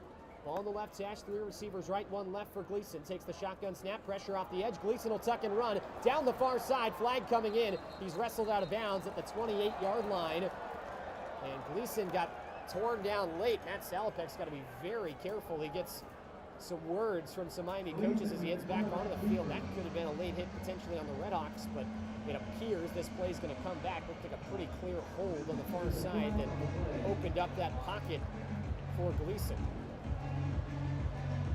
Gleason against Western Kentucky, pretty good with his legs in addition to the prowess with the arm, and that has continued today. Gleason 6 carries for 14 yards and a touchdown. And that's not counting that latest scamper, which will not stand. It is indeed a holding penalty on the offense. 81 seconds remaining in this first half, and Toledo will be backed up now 10 yards from the spot, so not quite a full 10. They'll lose 7 yards on the penalty. Backs them up to the 39-yard line, and it will be 2nd down and 17 from there. Gleason out of the gun, 2 receivers both sides, nobody in the backfield with him. RedHawks rush 4. Gleason back to throw, now stepping up over the middle, on the run, throws incomplete.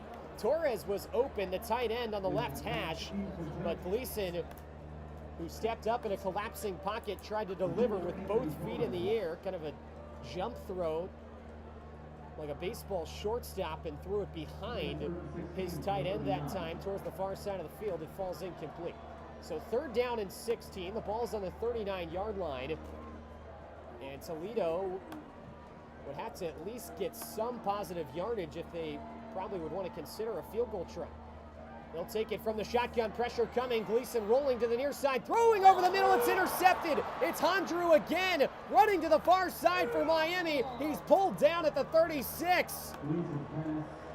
2 first-half picks for Corbin Hondrew. And that's potentially game-changing now for the RedHawks as he gets out near the 40-yard line, and with 1:07 to go and a timeout, Miami now might consider attacking field goal range to try and make this a 1-possession game headed into half. Just an ill-advised throw from Gleason. Good job by the RedHawks to get pressure up the middle. Gleason probably could have tucked and run that for at least a few yards, and you'd maybe be looking at a long 40 or maybe 50-yard field goal try for the Rockets. Instead, they get nothing, and now Miami at the 36 will start 1st and 10. And we'll see if Chuck Martin has got his offense in attack mode with 67 seconds remaining on the clock. Miami trails it by 11. Ball on the right hash. 2 first-half interceptions for Corbin Hondrew.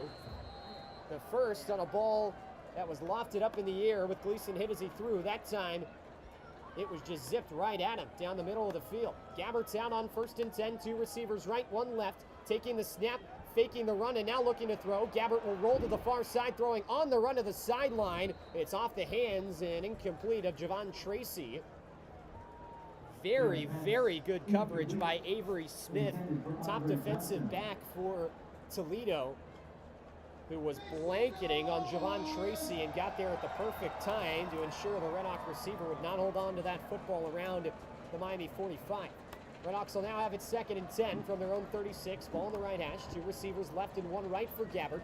And Toledo's got 5 men on the line of scrimmage. 59 seconds remaining in the first half. Rockets with 2 timeouts, Miami with 1. Gabbert back to throw. Throwing far side, incomplete. It's broken up again. Smith jumped over the top of that one and got the left hand on that football to knock it down. Really good coverage by number 12 in blue. And just like that, it's 3rd and 10 for the RedHawk offense. See what Chuck Martin's got dialed up here.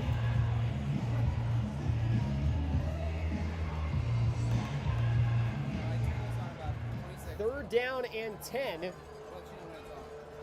And Miami will line up out of the shotgun, and Chuck Martin wants a timeout. looked like that was the plan from the beginning for Chuck Martin as the offense was beginning to line up, but looked like Chuck wanted to call that timeout the whole way, and so the RedHawks will use their final timeout of the half and discuss for this third down.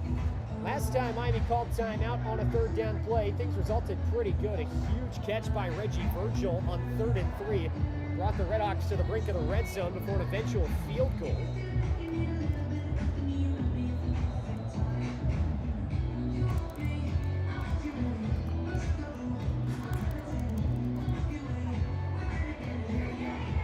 So Miami, this time facing a 3rd and 10, hoping for something equally explosive possibly. Toledo at the very least, if they could get a stop, maybe call timeout and try and force the RedHawks to punt this. 3rd down and 10, 2 receivers left from near side up. It's Johnson. And into the slot, Tracy. Gabbert takes the snap, looking to throw, rolling far side, throws on the run, it's broken up. Oh, he had McDonald, but Gabbert just looked like he didn't release that cleanly. 2 hands on the football that time for Deshaun Holt, the outside linebacker for Toledo. As unbeknownst to him, he was kind of standing in no man's land, but that ball got thrown right at him and almost came up with an interception. Instead, a pass breakup will force the RedHawks to punt this one away, and do not count the Rockets out of this half just yet. They've already blocked a punt, and they've already put together an electric return. Bevelheimer gets the snap and sends an end-over-end boot out to the Rockets at the 25. It's picked up, but blasted. Hammer held onto the football.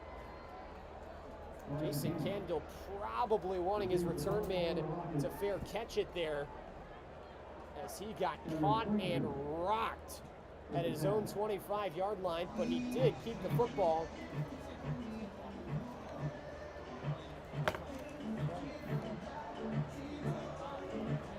It's Frazier on the big hit for Miami, and with 44 seconds remaining, Toledo's offense will have it 1st and 10 from their own 25. We'll see how aggressive Jason Kendall's going to be with the offense here. It's Gleason out of the gun. He fakes the hand and now design roll to the right. Looking deep down the field. Pass is caught out near midfield by Vander Ross. Out of bounds at the 49-yard line. They'll mark it right at midfield. Well, that's the indication how aggressive Toledo's going to be. 1st down, a 25-yard catch for Vander Ross. And the Rockets right at midfield and threatening field goal range again with 38 seconds remaining. Still 2 timeouts for Toledo.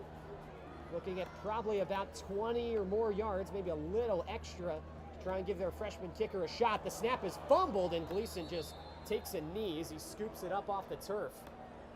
You can really point to a weak point in this Toledo offense so far in the first half. They've looked really good, but the ball security has been anything but. When they've kept control of the football, Miami defense hasn't really had an answer. Toledo's going to call timeout here with 31 seconds left. It's 2nd and 15.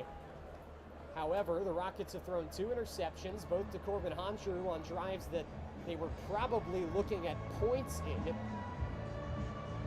2 picks show them come up empty on both of those, and man, they have not been clean handing the ball off today. We've seen Gleason a number of times try to hand it to really either of his backs. Stewart or Wallensack have handled the load, and the ball's been on the turf a lot for the Rockets. Fortunately for them, they haven't lost one yet. So the loss backs them up to their own 45-yard line. Toledo 17, Miami 6 with 35 seconds to go in the first half of play. Gleason will work out of the gun. Twins right, twins left. Takes the snap. RedHawks rush 4. Gleason with time. Stepping up down the middle of the pocket. Throws complete. Vander Ross in the middle of the field makes the catch at the Miami 44. But with 25 seconds and rolling here, Rockets will have to go fast unless they want to use that timeout. And they do elect to go that route. And probably the best decision there for Coach Kendall, as 22 seconds remain and Toledo now faced with a 3rd down and 4. Miami cannot stop the clock.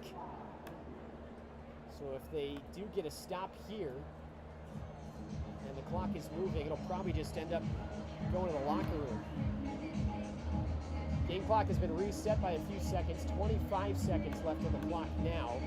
And Toledo set to face a 3rd down and 4 from the Miami 44-yard line, not in field goal range yet.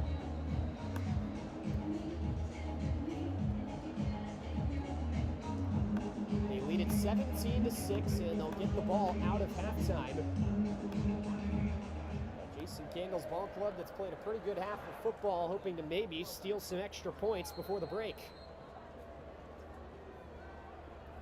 Out of the shotgun, Gleason's got nobody in the backfield, takes the snap, looking to throw, and over the middle, catch is made, and down to the ground goes Jaquez Stewart. Rockets will line up quickly. Clock is stopped while the chains are being set, and Gleason will take the snap and spike it. Ball is at the 30-yard line of Miami right now, and with 19 seconds remaining, Miami was ready to guard the sidelines there, and Toledo just attacked the weakness right down the middle of the field. An 11-yard catch by Vanderas. 5 receptions for 62 yards. Second leading receiver in this first half, trailing only Newton, who's got 104 and a touchdown for the Rockets through the air. On 2nd down, Gleason, long drop, throws over the middle. It's caught down the center of the field and into the end zone for a touchdown. Near side judge, though, signaling that it's incomplete. The pass was intended for Eric Holly, who had a catch earlier in the half. Looks like that was catch and run, but must have made that against the ground. And it's incomplete. So now it's 3rd down. Tucker Gleason is trying his best to get an explanation, but none really coming. And wow, breakdown in coverage there for the RedHawks, and fortunately, they do not pay the price. Beneficiaries of that ball, I guess, just grazing the turf. 3rd down and 10, meanwhile, for Toledo. Taking the snap and backing up. Gleason again looking deep with time. Now in trouble, throwing to the far side. It's incomplete. 7 seconds remaining now in the half.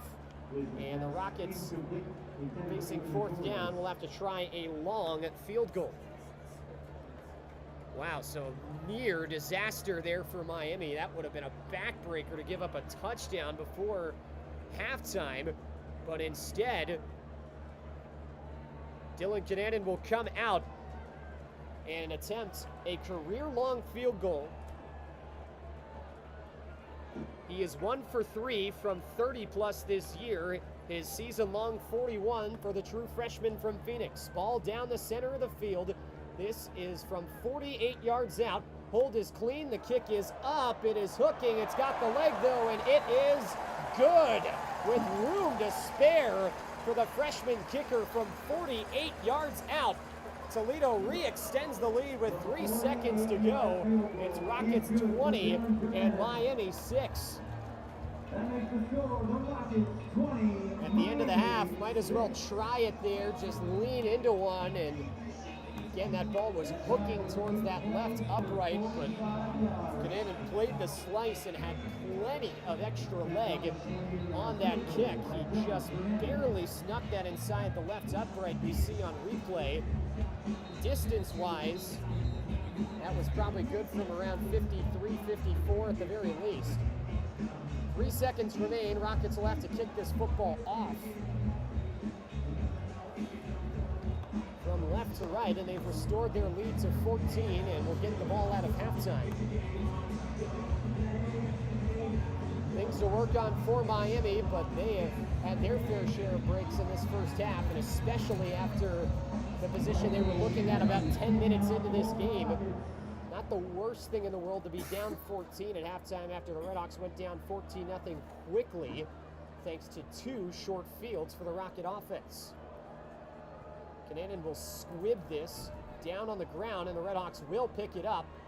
I think that's Billups Williams that gets beyond the 30, but gets pulled down there, and time will run out on this opening half of play.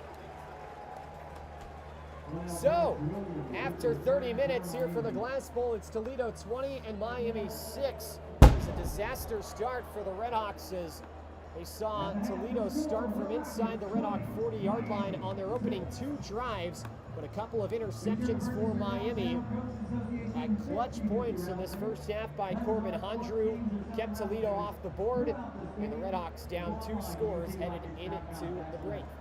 We'll step aside when we come back. Sean Wiesemann back in our RedHawk Radio studio with the RedHawk Radio halftime report. I'll be back with you for the second half of play coming up in just about 20 minutes time. At the half from the Glass Bowl, it's Toledo 20 and Miami 6 in a rematch of last year's MAC championship game. Don't go anywhere. You're listening to Miami football on RedHawk Radio.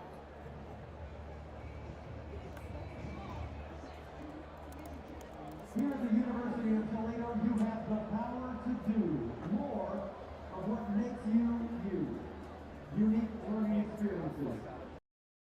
For the Grig podcast, Luke, I will now let's get into the halftime show here. I'm Sean Wiesemann here with RedHawk Radio for your Miami RedHawks halftime show. It is 20-6 Toledo at the half here in Toledo, Ohio at the Glass Bowl. Tucker Gleason, the quarterback for Toledo, 226 yards, a touchdown, and 2 picks.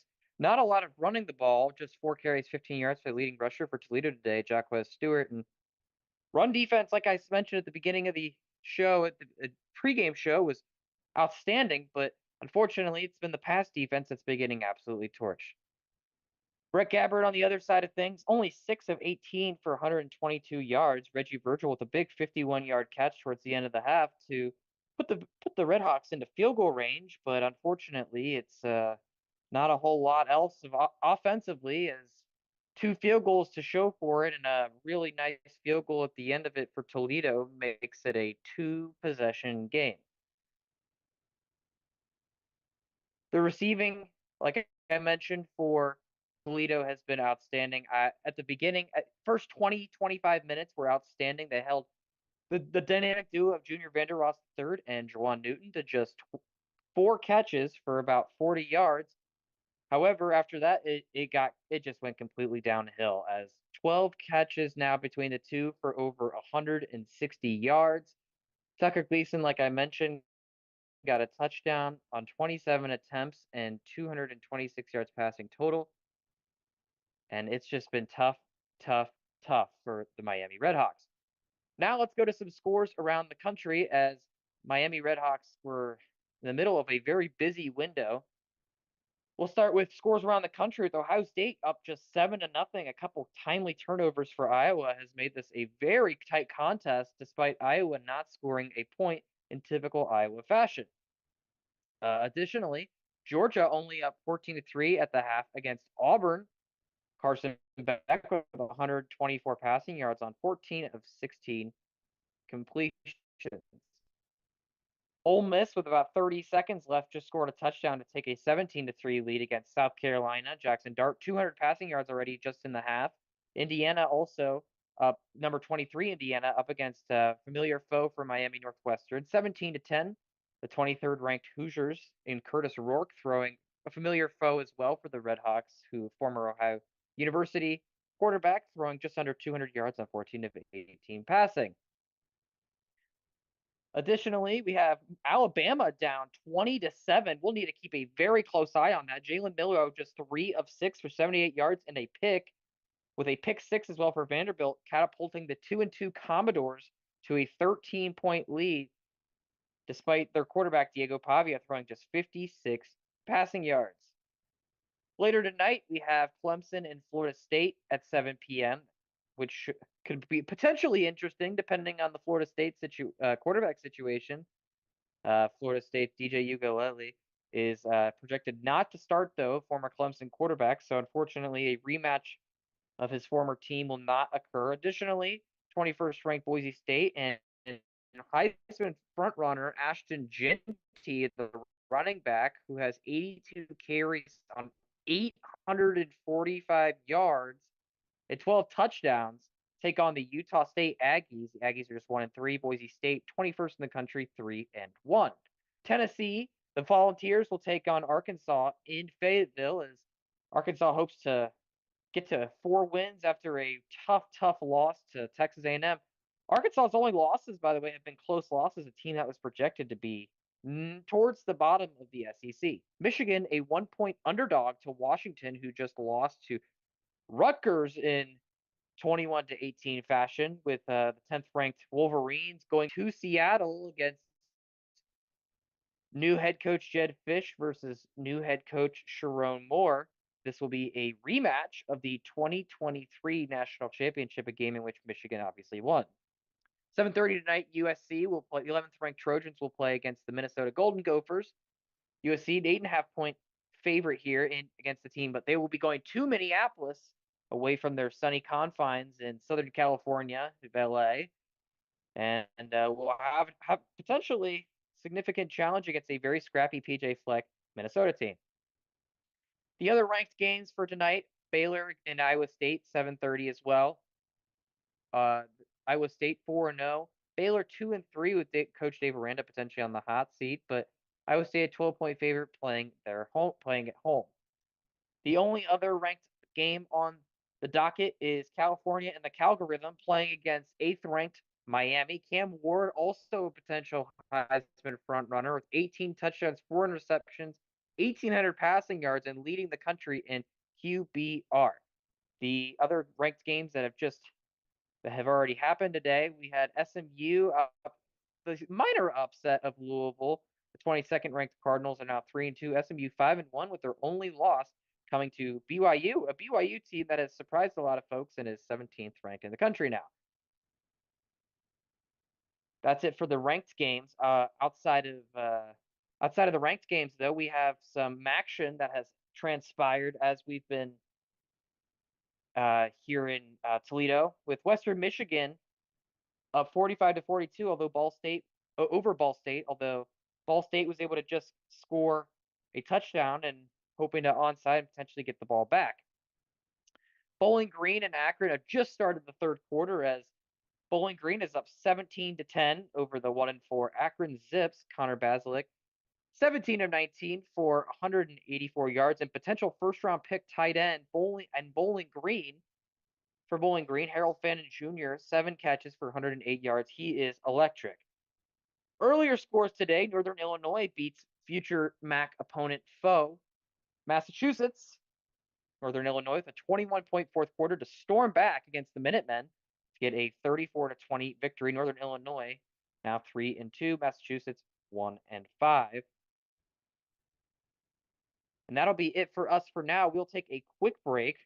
We'll be back in just a couple minutes with more highlights.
Welcome back to Red Hawk Radio's halftime show. I am Sean Wiesemann here for the halftime show. Like I mentioned, and it's been a tough game for the Red Hawks. I'll give you a chance until the second half starts. And well, it started with a little bit of offensive momentum, a quick 11-yard pass from Brett Gabbert to Javon Tracy, but just getting stopped on 3rd and 1 was a real bummer. Forcing the Red Hawks to punt, then led to a blocked punt later in the afternoon for the Red Hawks, and ultimately interception, punt, field goal for the Toledo Rockets, and it's been tough, man.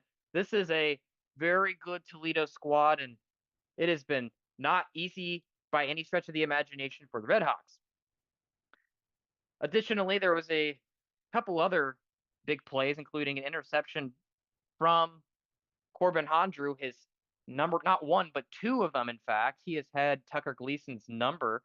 And unfortunately, though, only 6 points off of turnovers as the Red Hawks are down 20-6 at the half. My prediction at the half, though, was 21-17 Red Hawks. Unfortunately, that won't materialize. However, it looks like there is a lot of ball to be played, and I sincerely think the Red Hawks do have a chance here.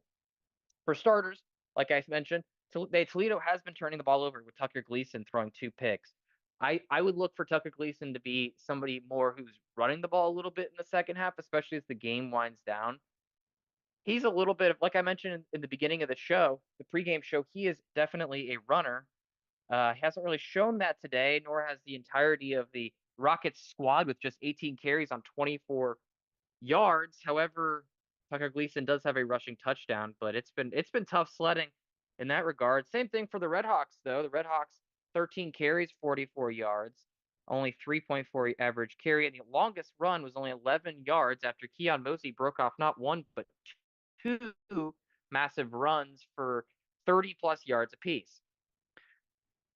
In terms of receiving, like I mentioned previously, Jawan Newton with 7 catches, 104 yards, and a touchdown already. He has had the Red Hawks number as Junior Vander Ross, also 5 catches, 62 yards. Both have had 25-plus yard completions, and 5 different Rockets have had completions of over 10 yards, with 2 others with completions of 8 and 9. It has been chunk play after chunk play. However, like I mentioned, this Toledo team has been boomer bust with the 2 picks, but they also lost 4 fumbles. They put on the fumbles, 4 of them, and that to be something that the Red Hawks are going to want to be emphasizing a little bit more, is to keep an eye out for the loose football, because the football has been loose quite a lot here in Toledo today. We got about 5 minutes until kickoff. We really, really appreciate you listening, and I'll be back in just a minute.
Welcome back to the kickoff, the halftime show rather, for Miami football here at Red Hawk Radio. I'm Sean Wiesemann, and I am your host, and thank you so much for listening. We had some technical difficulties earlier, but we really do appreciate you sticking with us and being patient as the Red Hawks look to bounce back against the Rockets of Toledo, being down 20-6. Just a couple minutes away from the second half kickoff, but we just wanted to give you some brief keys to the second half here before we get going. And I'll tell you, this is the most obvious one to me is just pass defense for the RedHawks. Miami is just getting absolutely thrashed, like I mentioned. Tucker Gleason, 226 passing yards on 19 of 27 passing. And it's been tough for the RedHawks to get any sort of pass rush consistently as, there's no sacks for the RedHawks, only a couple tackles for loss. And it's been a really tough stretch for the Miami secondary. Additionally, on the offensive side of the ball for the RedHawks, it's going to be about more consistency in getting easy completions. Gabbert, 6 of 18, like I've mentioned previously, for 122 yards. I think that he needs to trade a lot of those downfield shots or those throwaways for some checkdowns and maybe, 5-yard completions, because he's clearly uncomfortable. The offensive line has done an admirable job, but he is getting harassed and pressured like nobody's business, and it's been very hard to watch as a Miami fan. And it's once again upsetting to see that that Brett Gabbert, who is very capable and was a preseason first team all-conference quarterback, clearly isn't the same player. However, that doesn't mean that the RedHawks can't step up and help him here, but it'll be tough. Anyways, that's it for me here in the studio. I'll get you back to Wes Poley in just a minute here. I'm Sean Wiesemann. Thank you so much for listening to Red Hawk Radio.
They pursue their dreams on and off the playing field. Still plenty of football left to be played here from the Glass Bowl. About to get started with our third quarter of play between Miami and Toledo in a rematch of last year's MAC championship game.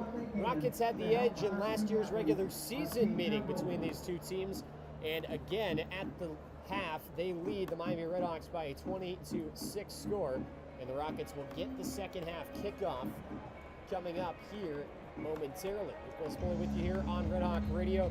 Just heard from Sean Wiesemann back in Oxford, and he'll have our Red Hawk Radio postgame coming up as well at the conclusion of this one. Things did not start well for Miami on the road. Toledo elected to defer. Kicked off to Miami. Redhawks fumbled the opening kickoff, pounced on it inside their own 15, and ended up punting. Rockets would start that drive after a good return inside the Miami 40 and score on 4th and goal. The next drive, Redhawks went 3 and out, looked to punt. Punt got blocked, and Toledo started from the Miami 18-yard line, and in a few plays, put it into the end zone to go up 14-0. Since then, teams have traded blows. It's arguably still been advantage Rockets as they've driven to the Miami half of the field 4 times. But in those 4 times, they were once stopped on the 1-yard line of the RedHawks, forced to kick a field goal. Kicked another field goal later on in the half. They also threw 2 interceptions, both times on the Miami side of the field. They do have a 14-point advantage, though, at the break. Kellen McLaughlin's kick from left to right flies way out the back of the end zone. It will be a touchback, and that means Toledo will start on offense. 1st and 10 from the 25. Tucker Gleason in that first half, 19 for 27, 226 yards, a touchdown, and 2 picks. outside of those 2 interceptions, that'll play certainly for the Rockets, but ball security was an issue. Mentioned the 2 picks for the Rockets. They also fumbled 4 times, but did not lose any of them in that first half of play. Gleason out, 1st and 10 from the 25, ball on the left hash. He brings a man in motion and takes the snap. Faking the handoff, will throw to the far side. Pass complete, near the sticks, it's Dottin. Wrapped up at the 34-yard line of Toledo. Gain of 9 on the first play from scrimmage. Here in the second half for the Rockets, it'll be 2nd down and 1 for Toledo. Or rather, now the spot's moved up to the 35, gain of 10, and it's a 1st down. Twins left with a tight end next to him and 1 man to the right. Vander Oss motion from left to right, and the snap and handoff goes up the middle to Stewart. He gets bumped right as he crosses the line of scrimmage and stumbles to about the 36, 37-yard line. Give him 2 on the 1st down carry, 2nd down and 8. On the ground, the leader in that first half was Stewart. Toledo rushed for just 24 yards in that first half of play, believe it or not. Seemed like more at times, but Miami run defense was pretty good in that first half of play. 2 receivers left and 1 out to the right, and a play fake with pressure coming up the middle. Pass to the far side, and the running back gets caught by Stewart, racing past the RedHawks linebacker Salopek out near midfield down the far sideline. Finally shoved out of bounds at the 49-yard line of Toledo. Pressure got to it, but this script coming out of halftime is working out for Jason Candle. Rockets have momentum going, approaching midfield, a yard shy, and a fresh set of downs, 90 seconds into the 3rd. Toledo leads it 20-6, looking to make it a 3-possession game coming out of halftime. Tucker Gleason lined up out of the shotgun. And on 1st and 10, 3 receivers right, 1 left. He will hand it off right to Stewart, and the RedHawks swarm him. 3 guys get there, and Stewart will be dropped behind the line of scrimmage for a 1-yard loss. Adam Trick got into the backfield to make the stop. The redshirt sophomore from Dayton, went to Wayne High School. Loss of 1 makes it 2nd down and 11 from the Toledo 48. They've got 3 receivers left and nobody to the boundary on the right side. The back still Jaquez Stewart. Play fake now on 2nd down. Feet set, throw to the near side. Leaping one-handed grab along the sideline. Catch made by Donnan. He had some words for Michael Yarborough after the fact as well. The 2 exchanged a shove. No flag comes out though for either side, and it's a 1st down for the Rockets. Dottin with the huge catch, 22-yard gain for Toledo. Now they bring 3 to the far side, and Miami will slow down with a sub. 1st and 10 from the RedHawk 30-yard line. And Toledo will line up out of the gun. Gleason with Stewart to his left. He brings Vander Oss in motion from the left slot, from the right slot rather, now lined up wide to the left. Play action fake on 1st down, throwing near side, it's incomplete. He was looking for Vander Oss, but threw that one against the ground, and Vander Oss couldn't dig it out. It's incomplete. 2nd and 10 coming up. 2nd and 10 from the 30-yard line. 11:54 to go, second half. Miami trails at 20-6 and Toledo driving. 2nd down and 10. Handoff, and it's a reverse back to the near side. Newton down the left side will run out of bounds after a short gain of about a yard. Miami had that well covered. Eli Blakey in the area to force Newton out of bounds. They handed it off there to Wallenczak, and he flipped it back to Newton, crossing from right to left. Just a gain of 1, though. Miami limits the big gain on the trick play as Toledo was looking to really go for the throat. And now it's 3rd down and 9 from the 29-yard line. Toledo is in field goal range. We've seen that. Made one from 48 to close out the half, but looking potentially for more. Pressure coming on 3rd down. Rolling, throwing now over the middle. It's incomplete. Gleason hit his man right on the hands. He was looking for Vander Oss, who found a bubble of space there on that scramble drill, but couldn't bring it in around the 7-yard line of Dylan Cannanan made from 48 at the death of the first half. That was a career long for the freshman. He's now got just 2 makes over 30 yards. He'll try this from just inside the left hash. Not much wind to speak of. Snap clean. The kick is up, and it again is good. From 47 yards away, Dylan Kinanen puts Toledo up 3 scores. It's Rockets 23 and Miami 6. Work to do for the RedHawks. See if Brett Gabbert can finally put the offense in the end zone when we come back. 11:20 to go, third quarter. Rockets lead it by 17 from the Glass Bowl. You're listening to Miami Football on Red Hawk Radio.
Back here at the Glass Bowl in Toledo, it's Rockets 23, Miami 6.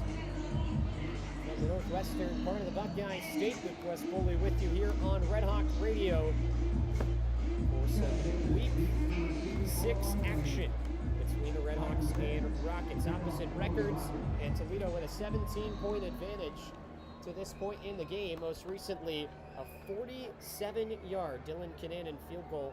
He's now hit 2 from 45 plus, both career longs, and the Rockets have extended the lead to 3 possessions. End-over-end kick is put into the end zone by Kinanen, and the RedHawk offense will start from the 25-yard line. See the Rockets mostly chip it shorter and force Kevin Davis to return these kickoffs so far today. At that time, just putting it into the end zone, into the headwind as well. Kicking it from right to left. Miami will start from the left hash of the 25. Similarly to how it's been for the majority of the season, it was field goals, not touchdowns in the first half for Miami.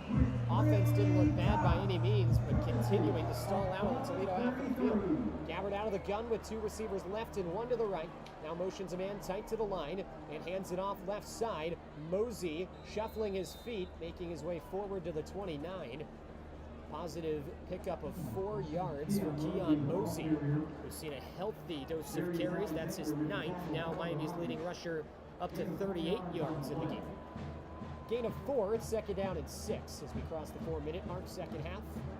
Plenty of work to do here on the road for this RedHawks team. They're about 3/4 full Glass Bowl. Got 20,000 here in attendance on homecoming. Gabbert out of the gun, 2 receivers both side. Nobody in the backfield with him. Rockets rush 4. Pressure off the edge. Gabbert firing the deep ball down the middle of the field and missed the target by a considerable margin. Way overthrown. Maybe a little bit of space developing there for Cam Perry. Who had a step or two, but Gabbert overthrew that by about 3 yards, and now it's third down. Miami needs 6.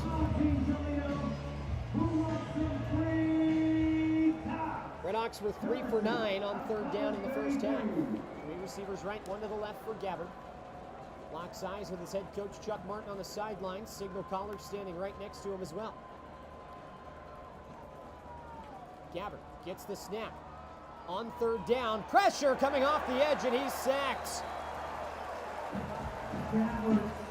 Darius Alexander, the defensive tackle, got to the Miami quarterback and brought him down. 6-yard loss, and Miami will punt.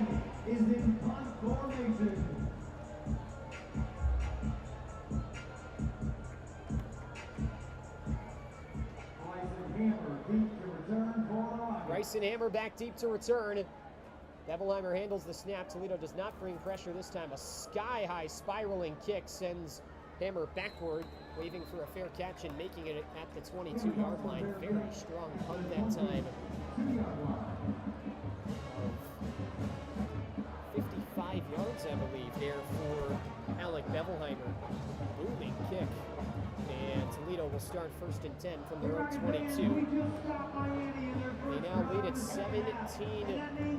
Lead it by 17, 23-6 with 9:51 left to go. 55-yard punt by Alec Bevelheimer.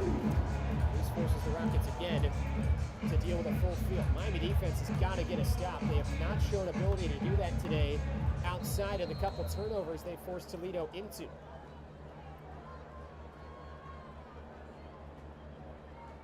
Rockets have not punted yet today. On first down, pulling out, the throw to the far side is complete to Newton, out near midfield to the 45 of the Rockets. Gleason on RPO finds Newton on the post down the far side. A 23-yard gain for the Rockets' top receiver. Looks like he's a little shaken up. Immediately heads to the sideline calling for the trainer, but he's up over 120 yards now in the game. And it's 1st and 10 Rockets from the 45. Four men up front, and on first down, play action throw to the far side, catch made after a short gain by Larry Stevens, it looks like. Beg your pardon, rather Zaymar and Lang that made the catch for a 4-yard gain on the quick hitter to the outside. 2nd and 6 coming up for the Rockets with under 9 to play third quarter. And they lead it by 17. Ball to the right hash. No one to the wide side of the field. Trio of receivers in a triangle to the boundary on the right side. Now Vander Ross motion from right to left, heading back right, getting the snap and getting the flip up ahead into the backfield. He's tripped up. Oscar McWood says no sir as he chops the legs out from under Vander Ross. That'll go for a loss of 5. Back behind the original sticks go the Rockets. It'll set up a 3rd down and 11 from the left hash. Toledo's tried some trickery a couple of times with that misdirection, and Miami's been ready when they've gone to it. Long 3rd down for the Rockets here. They're 3 for 8 today. 3rd down and 11. 2 receivers right, 1 to the left, along with the running back offset left of the line. Long drop, running for his life and throwing over the middle. It is caught from Gleason, but now released late, incomplete for Vander Ross. He found him over the middle, and Vander Ross initially caught the football, but could not keep possession. It falls incomplete, and the Miami defense finally gets a stop in for the first time all game. We will see Emilio Duran come out as part of the Toledo punt unit. Looks like Miami could use a big play. All-MAC punt returner Cade McDonald back deep to return at his own 14-yard line. Duran standing with his heels at his own 30. 7:49 to go, third quarter. Rockets up 17. Punt team on. It is booted away. A spiraling kick. Fair catch is called for and made by McDonald. Tiptoeing to the 17-yard line of Miami, and that's where the RedHawks offense will have it 1st and 10. We've reached a timeout on the field here from the Glass Bowl. It's Rockets 23 and Miami 6 with 7:43 to go in our third quarter of play. Stay with us. You're listening to Miami Football on Red Hawk Radio.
First and 10, RedHawks from their own 17-yard line. 7:43 to go, third quarter. It's Toledo 23 and Miami 6 from the Glass Bowl, the home of the Rockets. Chris Poley with you here for some Week 6 action. RedHawks looking for their second win and opening their MAC slate here today, but they'll need to come back in this second half. Big part of that finally got their first non-turnover defensive stop of the game here in this third quarter. Gabbard on first down. It's a play fake. He'll step up on the right side, try to set his feet and throw, but he's gobbled up. Alexander with the sack back to the Red Hawk 13-yard line. Loss of 4 for Miami on first down, and it's second down and 14.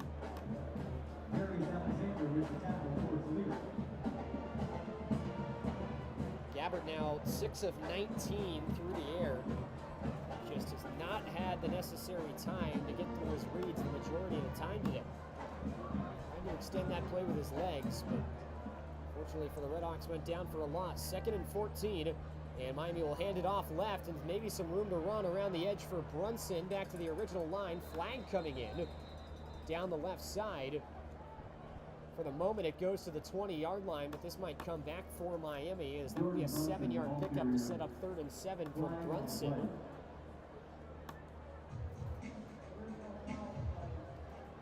And the flag is picked up, so no foul on the play, third down. Flag was thrown in an area where there really weren't a lot of players. So it gets picked up. It's a 7-yard gain for Brunson. Miami will take it. It sets up medium-long third down. RedHawks need 7 as we're under 7 minutes to play in the third.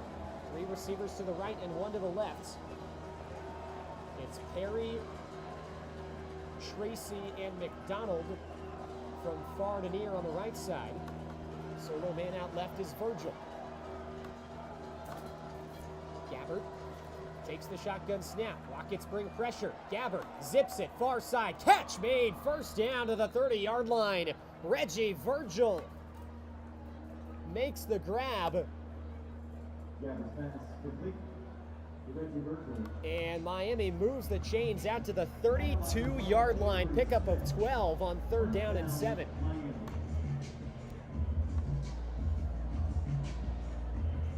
Third down was nightmare fuel for Miami last week. They were just 1 for 8, but the RedHawks have converted a few times in some pretty long yardage situations this afternoon.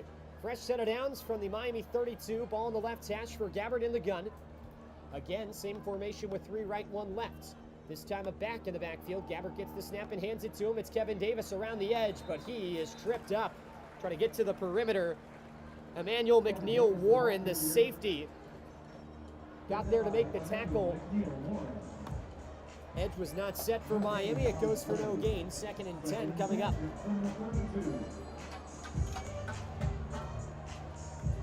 Clock still rolling. 5:20 and counting to go, third quarter. It's Toledo 23 and Miami 6. 2 field goals for the RedHawks. For the Rockets, they've got 3 field goals and a couple touchdowns. 2 receivers right, 1 left now for Gabbert on the left hash. And he will hand it off and into the backfield. Alexander mows the man down. It's Keon Mosey that got the carry. Very conservative play call there for the RedHawks, and Toledo was ready for it. It goes for a 2-yard loss, and Miami's behind the sticks again for this third down.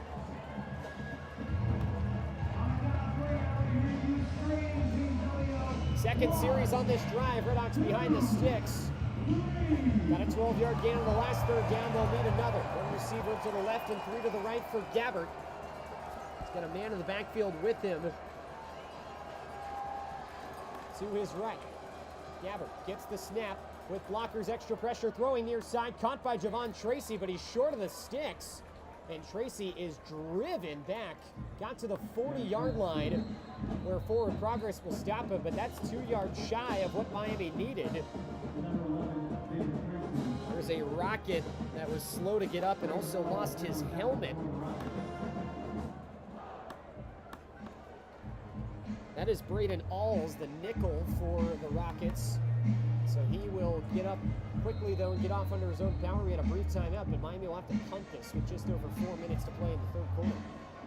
There's nothing doing right now for the RedHawks in this second half. Alec Bevelheimer's boot high in the air, swirling, and sends Hammer inside his own 10-yard line where he makes the catch. A fair catch at the 9, give him the 10 for the Rockets. They'll be 90 yards separated from the goal line to begin their next offensive drive. With 3:55 to go in the third quarter, it's Toledo 23 and Miami 6 from the Glass Bowl here in Northwest Ohio. We'll take a break. When we come back, it's the Rockets on offense. You're listening to Miami Football on Red Hawk Radio.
we don't have time.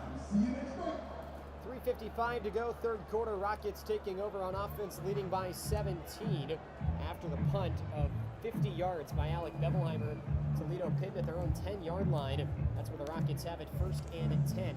Miami finally made Toledo punt for the first time all game on their last drive. Offense unable to score, though, and the RedHawks will have to do it again here on this next offensive series. Should be noted, Miami's without Ty Wise. He went down on the first defensive drive of the game for the RedHawks and has not returned. RedHawks with a four-man front on first down. Handoff down the right side and stacked up immediately. The RedHawks get to the ball carrier and Savon Clark. And he is dropped for a 2-yard loss. Back at his own 8-yard line. Second down and 12 coming up for the Rockets.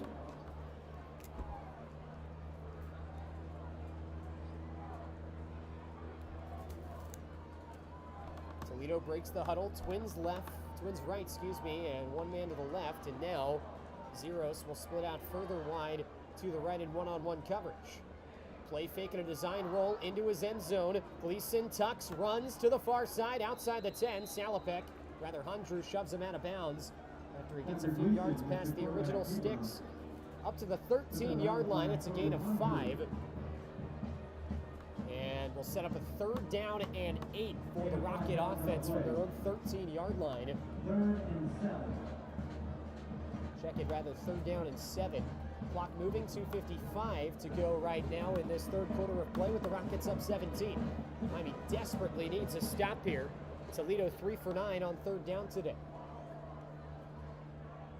Twins to the left, one man to the right. Gleason gets the snap, pressure off the edge. Silas Walters swings him down. All the way back at the 1-yard line. Silas Walters with a huge sack, minus 12 yards for the Rockets. And they'll have to punt it away. And maybe looking at great field position here if you're Miami. Rockets will bring on the punt unit and Emilio Duran. We'll have to be very careful without a ton of room. Punting from right next to the end line. His heels are a foot away from the white strip of turf. Cade McDonald at the Toledo 47. Snap good, kick is away. Side spiraling kick. McDonald grabs it inside the Rocket 40 and scampers ahead. He gets spun around, ran into his own man there, but does get to the 33-yard line of the Rockets. An excellent field position to start off for the Miami offense on their next drive. Minute 53 to go, third quarter. RedHawks still trail at 23-6, but no excuse now to come up without points for this offense in this juncture, starting from the 33-yard line of the Rockets. Already just a few yards off field goal range, but with this field position, you're hoping for more than that. RedHawks have not gotten into the end zone yet today. 2 field goals by Dom Jobin. Made a couple clutch ones last week for Miami as well, but at this point, they want to find the end zone. 2 receivers both sides. Gabbert play fakes on first down, throws out wide and incomplete. Andre Johnson was wide open at the 25-yard line, and Gabbert just sailed it way over his 6'4" receiver's head.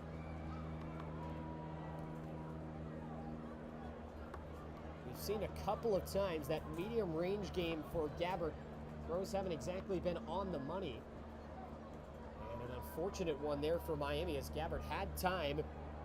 And it would have been an easy 10-plus yards should he have put that throw where Johnson wanted it. Instead, 2 receivers both sides again. Cold Iron now motion to the left side of the line. Second down and 10 for the RedHawks, and they'll hand it off.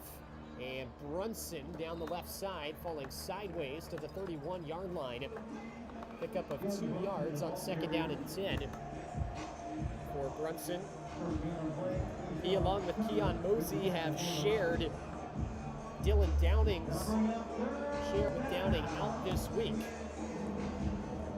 That was carry number 6 for Brunson, who's got 17 yards on the ground for Miami. Third down and 8 for the RedHawks. 75 seconds left, third quarter, down 17. They're working from the middle of the field at the Toledo 31. Gabbert claps his hands, two receivers both sides, gets the snap, looking to throw, flings out wide, caught by Javon Tracy, dodges a tackler, Tracy inside the 10, walking the tightrope, finally out of bounds, down to the 9-yard line. Another clutch third down conversion for this Miami offense, and it's a goal-to-go situation for the RedHawks for the first time today.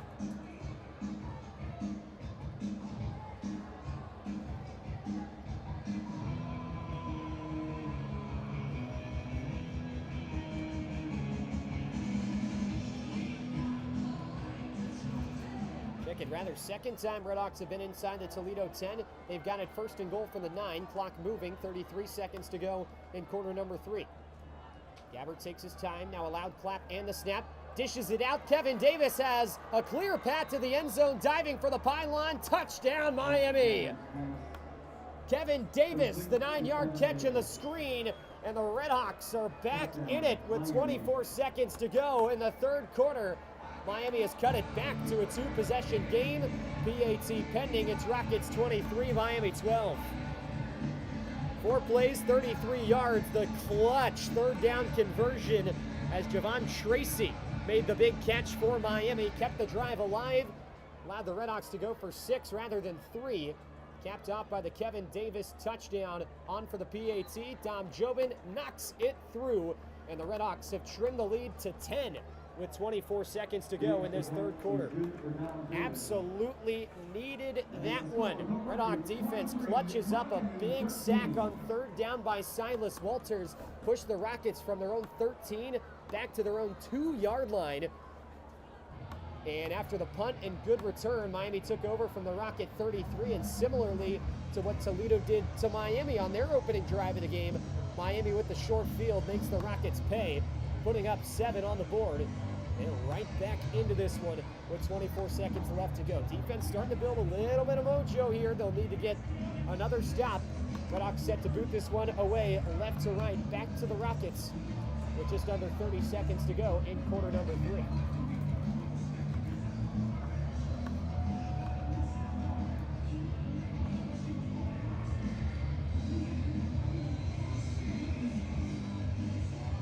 Just the MAC opener, but already a big game if you're looking down the road for either of these teams who've got MAC championship hopes. And Miami fell a little flat early, trying to build some late momentum to return to form in this game. Kellen McLaughlin kicks an end-over-end boot, received in the end zone by Stewart, and he will take the knee for the touchback with 24 seconds remaining in this third quarter. Rockets lead it by 10, but finally back down to earth a little bit offensively after they really had their way with Miami in the first half. The 2 interceptions that were thrown by Tucker Gleason, the only 2 stops that Miami got prior to the last couple of drives in which Toledo's had to punt. We're near the end of the third quarter. 2 receivers split way wide both sides of the field. Gleason gets the snap on first down and hands it up the middle. Banging forward, Wallenczak short of the 30. Stopped at around the 29-yard line by a pile of RedHawks. Matt Salopek, the most visible in there. Corbin Hundrew will get credit for the tackle over PA. Toledo doesn't have to run another play in this third quarter and will not, as they will run the time down to 000 on our third frame. Well, don't count the RedHawks out just yet. Put those 4s up. We got 15 minutes left to play. Miami has cut it to a 10-point ball game. Headed to the fourth quarter from the Glass Bowl. It's Rockets 23 and RedHawks 13. 2nd and 6 from the Rocket 29. Coming up for the Toledo offense when we return. You're listening to Miami Football on Red Hawk Radio.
Glass bowl about 60% full, was a little fuller. Still got a full quarter of football left. It's Toledo 23 and Miami 13. RedHawks are building some momentum as Toledo has its 2nd and 6, but the RedHawks coming off their first touchdown drive of the game, and Miami will try to get a stop here. 2nd and 6 from the Rocket 29-yard line. Gleason out of the shotgun, hands it off up the middle, trying to fight for more yardage. It is Wallensack getting near the line to gain. He's a yard short. That contacted around the 30, but stumbled and kept his knee up all the way to the 34, and will be a yard shy. Big 3rd down coming up for the Miami defense. They've forced 2 straight punts after not doing so up to the 3rd quarter in this game, looking to make it 3 in a row. 3rd down and 1 for the Rockets. Ball on the left hash at their own 34-yard line. Hand off to Wallensack. Now it's pulled out late, and the move toward the marker by Gleason. He's got enough for the 1st down. Wallensack was supposed to get the carry there initially, it looked like, and Gleason made a good read to pull that out and fight. Needed one, got one, up to the 35-yard line. Fresh set of downs for the Rockets, 2 receivers right. They'll motion a 3rd, and now nobody out left for Gleason. Play fake, rolling left, throwing left, catch made by Zeros. Room to run down the left side across the 50 and banged out of bounds at the 46-yard line of Miami. So just like that, Rocket momentum back moving for this offense all the way down to the RedHawk 40-yard line. It's a 1st down for Toledo. 10-point lead here for the Rockets with 13:37 to go, quarter number 4. And already approaching field goal range are the Rockets. 2 receivers to the right, 1 to the left. Tight end backed up and a man in the backfield. That's Wallensack again for the Rockets. And he gets the carry on 1st down, countering it back up the middle of the field. Walters crashes into the ref, and Wallensack's got a huge hole down the right side and inside the 10. Oh, just tough luck there for Miami, and Wallensack takes this all the way to the 8-yard line, and now it's don't break mode for this Miami defense, trying to force a field goal and keep this a 2-score game. Rockets have it 1st and goal for the Miami 8. Another handoff up the middle, and Wallensack gets up to the 6-yard line on 1st and goal. Gain of 2, 2nd down coming up. Bryan makes the stop for the RedHawks.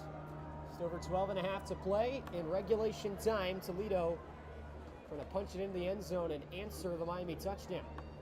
They lead it 23-13. It's 2nd and goal for the Rocket offense. Gleason. 2 men on the right and 1 on the left. Vander Ross now motioned into the left slot from the right side. Taking the snap, Gleason looking to throw, has time, steps up over the middle, puts his shoulder down, and gets hit at the 2-yard line where his elbow's down. Tackle made, looks like by Corey Settle of the RedHawks. And it's 3rd and goal now from the 2-yard line. And Gleason looks a little bit shaky now, trying to catch his breath, but got the wind knocked out of him there. Gleason has not been sliding today. He's lowered his shoulder a number of times and took a pretty good shot there, but will stay in the game. Pistol formation for him here. And now motioning for Jaquez Stewart to line up out wide. On 3rd down and goal, pressure coming. He floats it to the far side, caught by Torres in the end zone for a Rocket touchdown.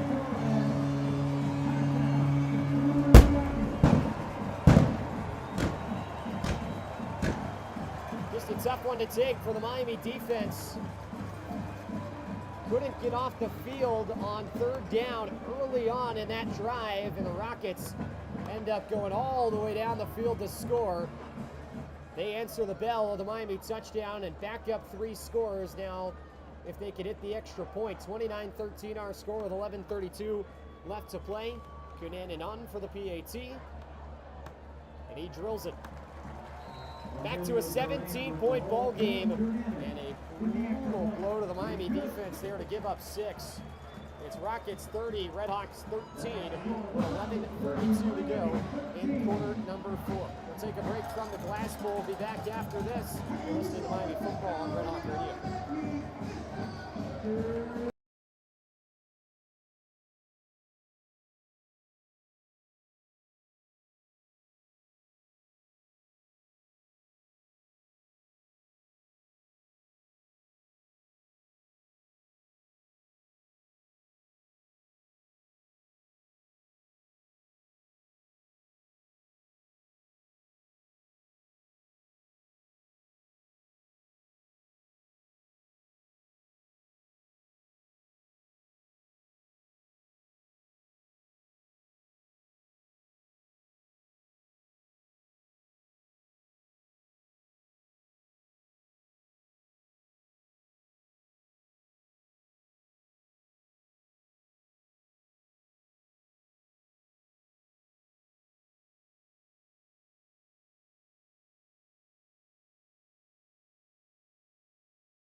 $11:32 to go, third quarter. Rockets 30, RedHawks 13. Miami looked to be building some momentum headed into quarter number 4, coming off the touchdown. Had the Rockets in a third down situation on their own half of the field. Rockets converted, promptly shuttered the RedHawk threat of momentum, going back up 3 scores, 30-13. Still not over yet, but this RedHawk offense is going to have to really get in gear now, and pretty much can't give up any more points the rest of the way, as Toledo will kick it back off to Miami. Cananan boots it from left to right. Not returnable for Kevin Davis. 4 yards deep in the end zone. It'll land for a touchback. So 11.5 left to play.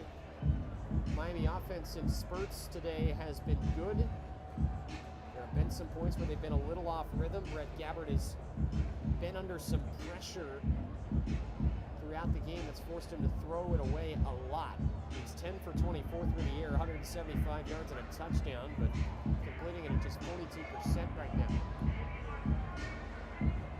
This Rocket defensive front has had their way. Gabbert lines up out of the gun. He's got 3 left and 1 right in the receiving corps. Cold Iron beside him in the backfield. Gabbert immediately throw to the far side, catch made near the sticks by Reggie Virgil out near the 35-yard line. It is a gain of 9 3/4. RedHawks are just short of the 35 for a first down. 2nd and inches coming up for the Miami offense. 3 receivers on the left, 1 man on the right. Toledo showing a little bit of pressure off the far edge here, and Gabbert takes the snap. Does have time to throw, standing in, now tucking, running to the far side, gonna throw this, and into the RedHawk bench it goes, incomplete. Again, just pressure coming in on Gabbert, nothing open downfield off initial reads, and fires it incomplete. 3rd down and 1/4 of a yard coming up for the RedHawks. 10:51 to go in regulation time, with Miami down 17.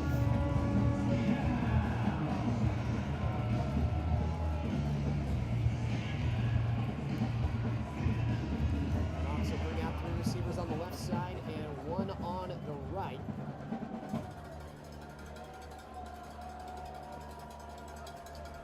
The back for Miami is Mosey. He gets the hand up the middle, straight ahead. Mosey ripping forward to the 39-yard line.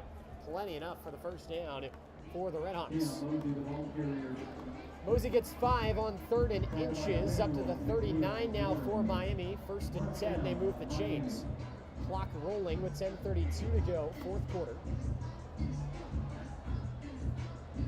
Chuck Martin's got the mic flipped up on the far sideline and conversing with his quarterback, who will relay to his offensive line. Empty set for Gabbert. 4 wide, Jack Coldiron as the tight end of the left slot, back in after his injury that kept him out last week. Gabbert takes the snap, Rockets rush 4, plenty of time, but now Gabbert flush to the far side, tucking, running, and just lofting it away and incomplete into the RedHawk bench. Downfield coverage just really solid for the Rockets. Gabbert had plenty of time to throw that football, and there was just nothing in front of him to give it to. Clock halted with 10:02 left to go. 2nd and 10 for the Miami 39, ball in the right hash. Right on the blue edge of the Rocket at midfield. There are receivers on each side. Gabbert takes the snap. Rockets rush 6. Gabbert stepping up, escapes to the near side, has a lot of room to run, pointing for blockers, doesn't get them, and Gabbert's dragged down after a gain of about 3. Looks like he was trying to direct traffic downfield to get some lead blockers, and receivers kind of bailed on him up ahead. It's 3rd down, and there's a Rocket that is down behind the play, and that's not a good sign for Toledo. That looks like leading pass rusher Darius Alexander has caused a lot of havoc in the Miami backfield tonight.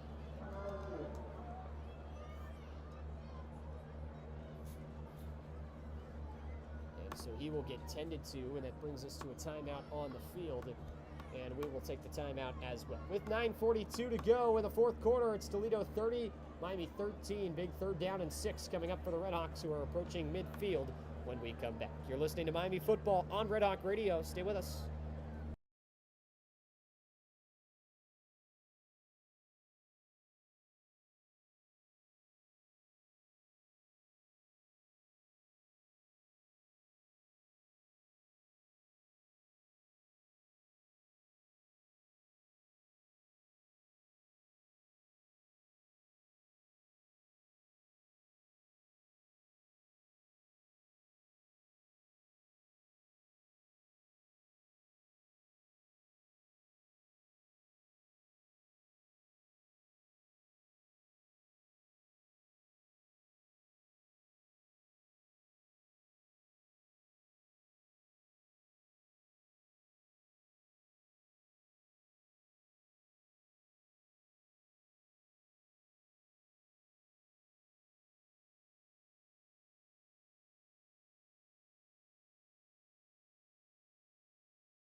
Back here at the Glass Bowl with 9:42 remaining in the 4th quarter. It's Toledo 30, Miami 13. RedHawks faced with a 3rd down and 6 from their own 43-yard line. At this point in the game, it's 4-down territory or bust in all likelihood for Miami. In their pack opener, Miami will be on the road once again There's another tough team in Eastern Michigan coming up next Saturday. Two receivers on the left and three to the right, including the tight end, Jack Coldiron for Miami. Gabbert's got an empty set on 3rd down and 6. Rockets rush 4, untouched pressure up the middle. Gabbert somehow evades it. Now running left, throwing left complete to Cade McDonald into plus territory to the Rocket 48. Wow, that play broke down immediately, and somehow Brett Gabbert converted the 3rd down. Cade McDonald. Cade McDonald, by his standards, has been somewhat limited today, not in terms of yardage, but had just 2 catches up to that point. That's a big one, though, to move Miami into Rocket territory on 3rd down. 2 receivers both sides now. Jack Coldiron in the backfield as the Miami tight end, extra blocker. Gabbert takes the snap, thought about the deep shot, now he'll tuck and run. Gonna get back to the line of scrimmage. He is hauled down, and they'll mark him right at the line of scrimmage for no gain. And a tackle made by Deshaun Holt for Toledo. 8:33 and running to go in the game. Regulation time, I should say, with Toledo leading 30-13. 2nd down and 10 for the RedHawks, empty set for Gabbert. Coldiron tucked to the line on the right, 2 receivers either side. Gabbert looking far side, throwing there, caught by Tracy, makes the first man miss, and Tracy heading down the far sideline. Javon Tracy drawing out of bounds. 1st down, and down to the Rocket 25-yard line. Javon Tracy, on a couple occasions tonight, has absolutely torched his man with the yards after catch. It was Nazir Bowers back in coverage that time for Toledo, and Tracy made him look a little silly. Another chain mover for Miami. Offense approaching the red zone down to the Rocket 25. Ball on the right hash, 2 receivers right, 2 left. Jack Coldiron again lined up tight to the formation. This time on the left is the tight end. Gabbert takes the snap, looking to throw. Far side, throws high and incomplete. McDonald was in one-on-one, but help was coming, and another just high throw. Gabbert has been thrown to some 10-foot receivers so far this afternoon. Just a few of those misses and starting to pile up a little bit for Brett.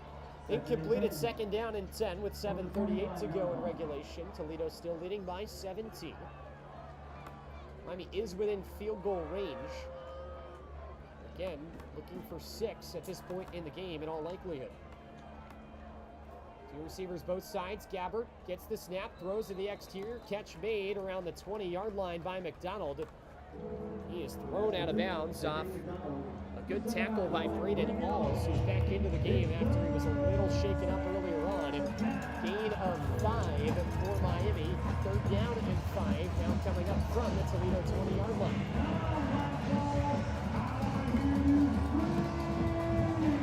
Ball is on the right hash. Time not really on the side of Miami here with just over 7 minutes to play. 3rd down and 5 for the Miami offense. There are receivers either side. Coldiron to Gabbert's right in the backfield. Just 3 down linemen for the Rockets in the 4th position way off the line. Gabbert takes the snap. Pressure coming up the middle. Gabbert escapes. He'll toss it off. Catch made. Toe tapping there, Cam Perry. Caught that in the field of play and just kind of tapped his toes so he could reach out for some extra yardage. And sweeps the ball to the 13-yard line. It's a 1st down for the RedHawks on a gain of 7. Clock's still moving here, and Miami really seems to be in no hurry. RedHawks got to go here. Miami's huddling up. Play clock down to 15 by the time Miami lines up. And down 3 scores here, approaching the goal line, but gonna need to score and then get some stops quick, I guess. Gabbert will try for the end zone here, one-on-one. It's batted away.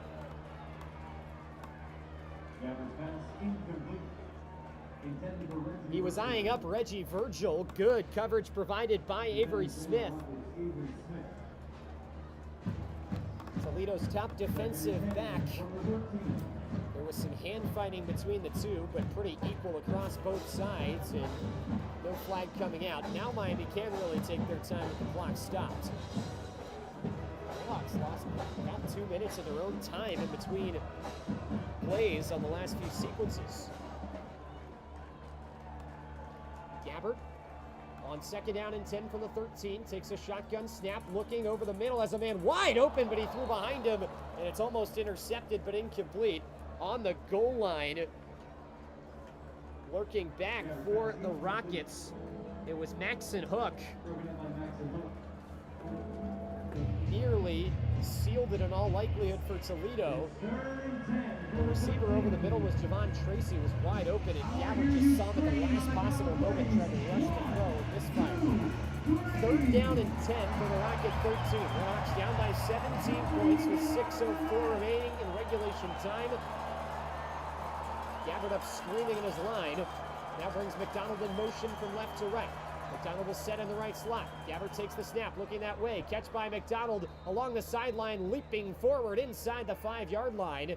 They'll mark him at the 3, and that's a 1st down for the Redhawks, as there is an offensive lineman that is down now for Miami behind the play.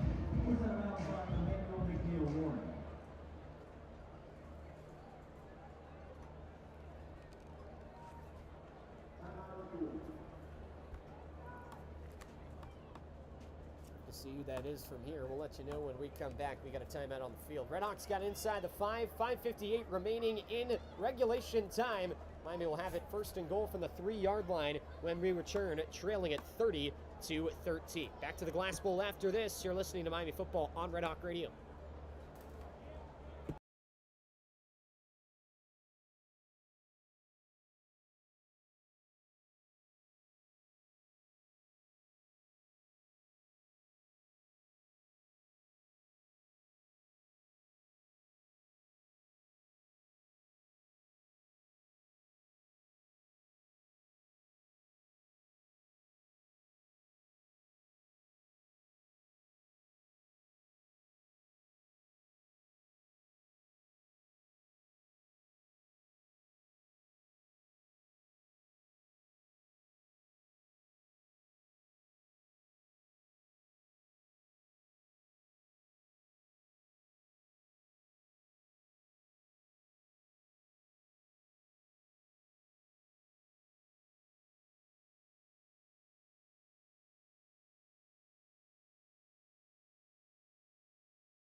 Back here at the Glass Bowl, it's Toledo 30 and Miami 13 with 5:58 remaining in regulation time. 1st and goal, Redhawks from the 3-yard line of Toledo, still with all 3 timeouts, plus the 2-minute timeout.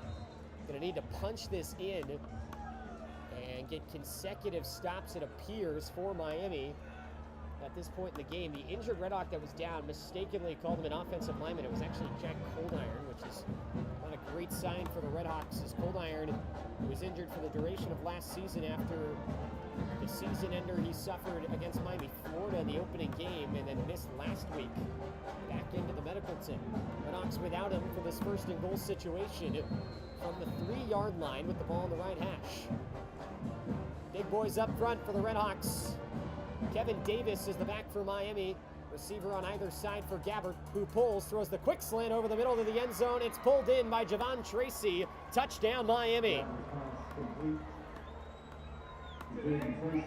Play fake works out to perfection for the Redhawks, and Miami cuts it back to an 11-point lead with a chance to make it 10 on the PAT. 5:46 remaining in the 4th quarter. It's Rockets 30, Miami 19, with Dom Jobin on to attempt the extra point.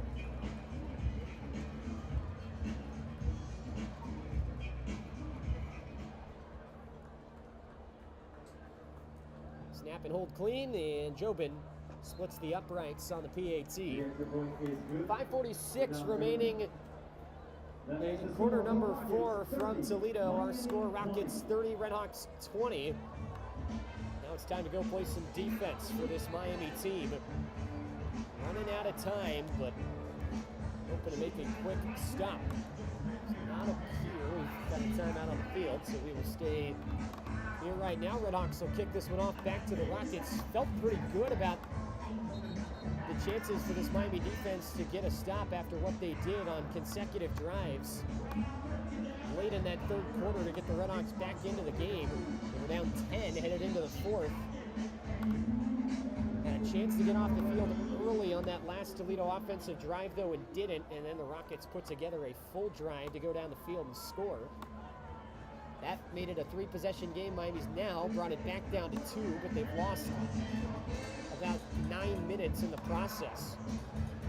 5:46 left to go in the fourth quarter, and Toledo is lined up in onside formation, so maybe expecting the RedHawks to try to kick this short. Toledo's got the hands team out, and just one man back deep. They've got everybody lined up right now at the 46-yard line.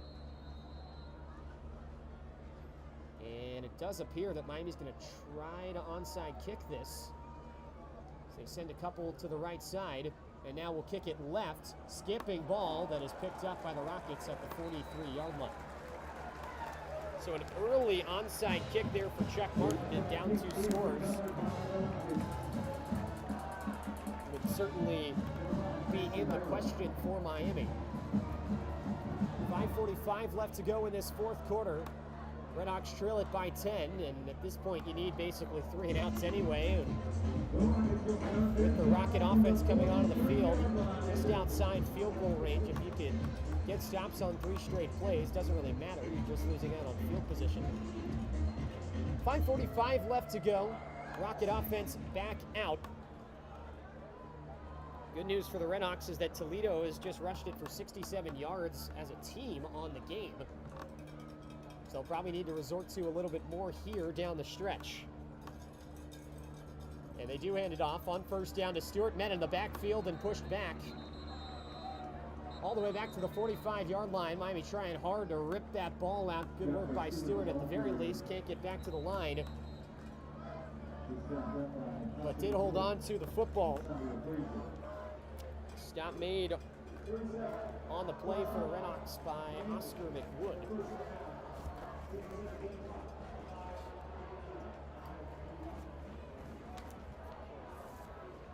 And we got a stoppage now on the field as the RedHawks have called their first timeout. So 5:30 left to go here in this fourth quarter of play. And this is very aggressive from Chuck Martin. He went with the onside kick and now is pulling out the timeouts early. We'll see if he uses all 3 of them. He might save at least one. Also has the 2-minute timeout to work with. But down 2 scores. Pulling out the stops a little earlier than usual here. 5.5 left to go. RedHawks down 10. 2nd and 12 for the Rockets from the Miami 45-yard line after the RedHawks unsuccessfully onside kicked the football. That was Miami's first time out of the half. They've got 2 left. Rockets with all 3. On second down, Gleason will pull it out, try to run to the right, and he is put on the ground. Looks like for a 1-yard loss, and Miami again will call timeout. No gain officially for Gleason. 3rd down and 12 coming up for the Rockets. And with 5:35 left to go, Miami calls their 2nd timeout of the second half. And right now, a job well done by this Miami defense. Need one more stop to try and get the ball back.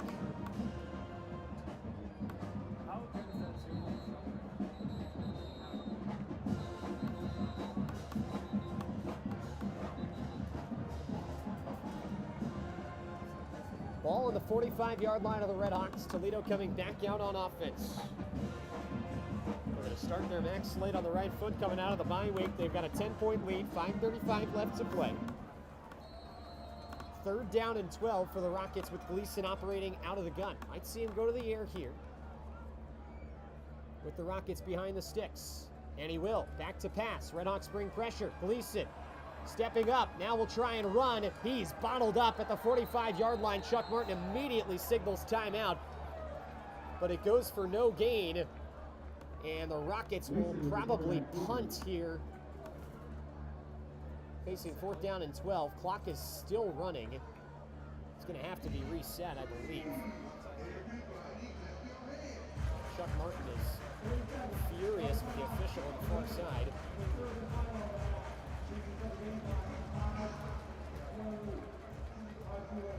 .528 is the official reset for Miami. So the RedHawks are now out of timeouts and set to get the football back. They're down 30-20.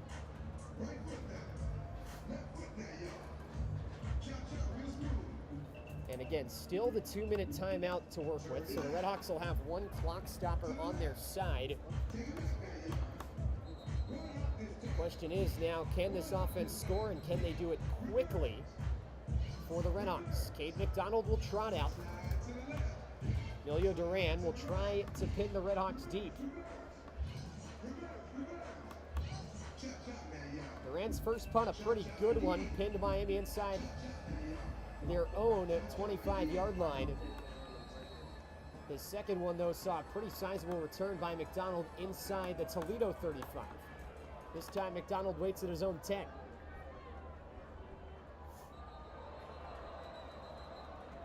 Some shufflings at the line of scrimmage. Flags are out.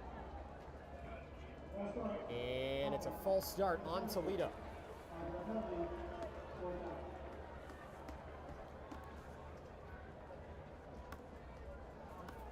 So that'll back the Rockets up 5 yards, maybe help out with some field position for Miami. McDonald obliges by moving up 5 yards to the 15. Again, the clock moved there. We'll have to reset it again to 5:28.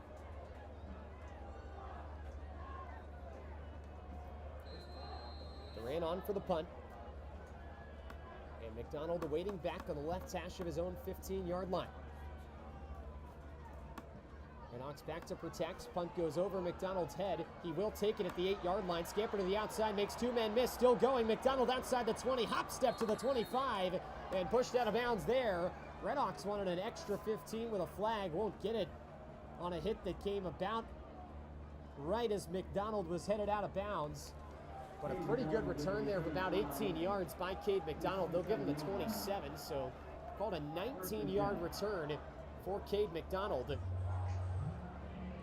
And Miami will take over 1st and 10 from their own 27. Nope, scoreboard read 27. The officials are ready to place it at the 27. Now they'll back it up to the 25. So, 17-yard return from McDonald. 1st and 10 RedHawks with 5:18 to go in regulation time. Miami's out of timeouts. They're down by 10 points. Gonna need to score quickly here. Toledo's got 2 men down the middle. Defensive ends ready to rush. Gabbert takes the shotgun snap. Pair of receivers each side. Gabbert looking, setting, throwing to the far side and incomplete. High rainbow intended for McDonald and overshot him. It'll be 2nd and 10.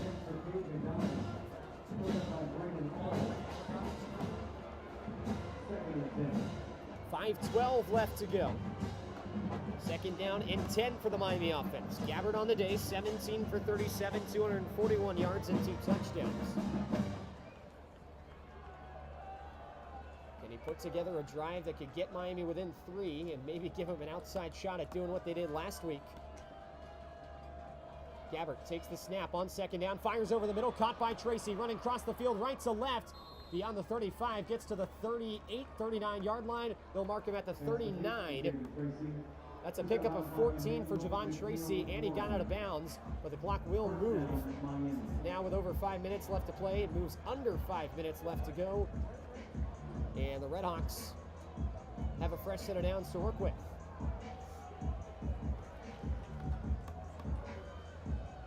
.443 and counting left to go. Miami lined up, pair of receivers each side. This seems to be the money formation right now for the RedHawks. Gabbert gets the snap out of the gun, immediately looking far side, firing, catch by Cam Perry. Caught just beyond the right hash at the 47-yard line. No first down. RedHawks will have to get up to the line quickly here. Gabbert giving out the play call as the clock moves under 4:20 to play. RedHawks down 10 points, 30-20, approaching midfield up to the 47-yard line. Gabbert claps, and now we'll motion Kevin Davis into the backfield next to him. Gabbert gets the snap. Rockets rush 4. Throw to the far side. Catch made by Virgil. Past the sticks for a first down to the 49. And as the clock hits 4 minutes left to play, RedHawks will move the chains down to the 49-yard line. Miami First down. RedHawks will run empty. 5 wide for Gabbert to the Toledo 49. 1st and 10 for the RedHawks. 6-man rush now, and Gabbert just fires it to the far side out of bounds. There was a receiver in the area. It was Reggie Virgil, but with Gabbert's decision to throw that as quickly as he did, and Virgil appearing to be double or even triple covered, that looked more like a throwaway than anything else with that much pressure coming in. RedHawks absolutely could not afford a sack in this situation. Clock will stop with 3:44 remaining. It's 2nd and 10. Again, 5 wide, 3 near, 2 far for the RedHawks from the right hash. Toledo showing pressure. And they'll bring 6. Gabbert sets his feet and throws to the far side over top of Virgil, incomplete. And now it's 3rd down and 10 for the Miami offense from the 49 with 3:40 left to play.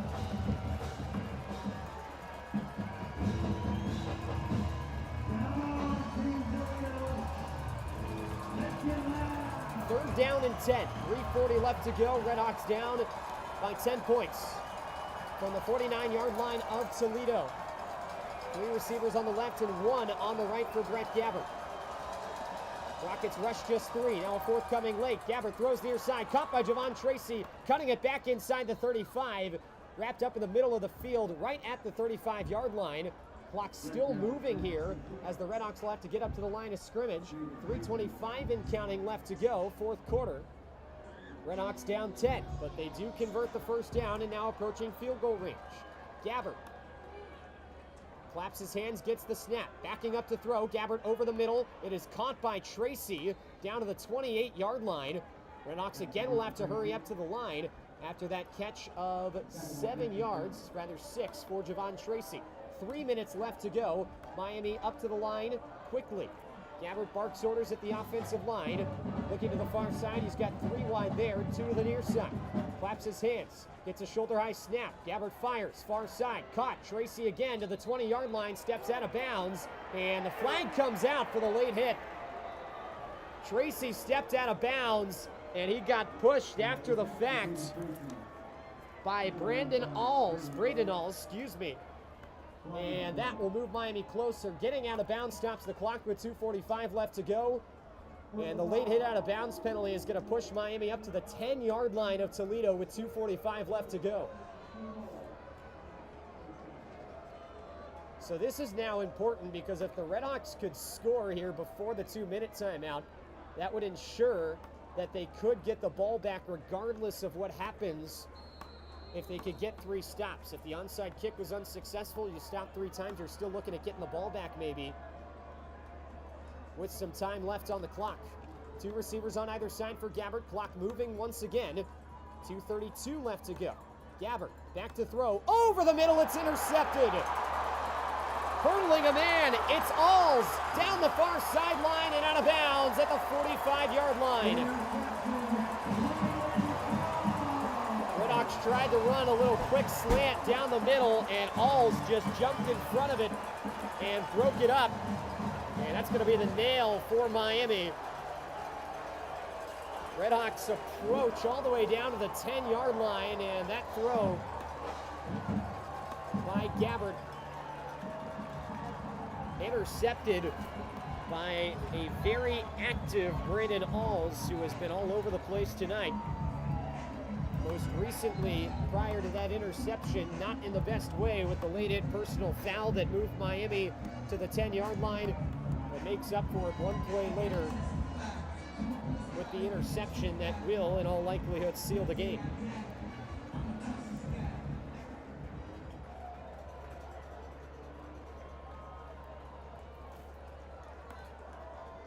So the Toledo offense will move onto the field. The back is Connor Wallenczak. And they'll have it 1st and 10. Handoff to Wallenczak up the middle. Gets up to the 50-yard line. That's a pickup of 5 and will take us to the 2-minute timeout as Corbin Hondrew makes the stop. And clock will move down to 2 minutes left to play. Miami with no timeouts left. A first down for the Rockets means they can kneel. They need 5 yards, and they'll have 2 plays to do it, up 10 points. Keep you here for the 2-minute timeout here from the Glass Bowl. As the RedHawks are going to fall to 1-4 on the season. Put themselves behind the 8 ball with some early struggles. Toledo went up 14-0 in a flash in this game, and that's just not a recipe for success on the road against one of the MAC's top teams. The Toledo Rockets looking to avenge the MAC title loss from last season. They've got MAC title hopes for this year.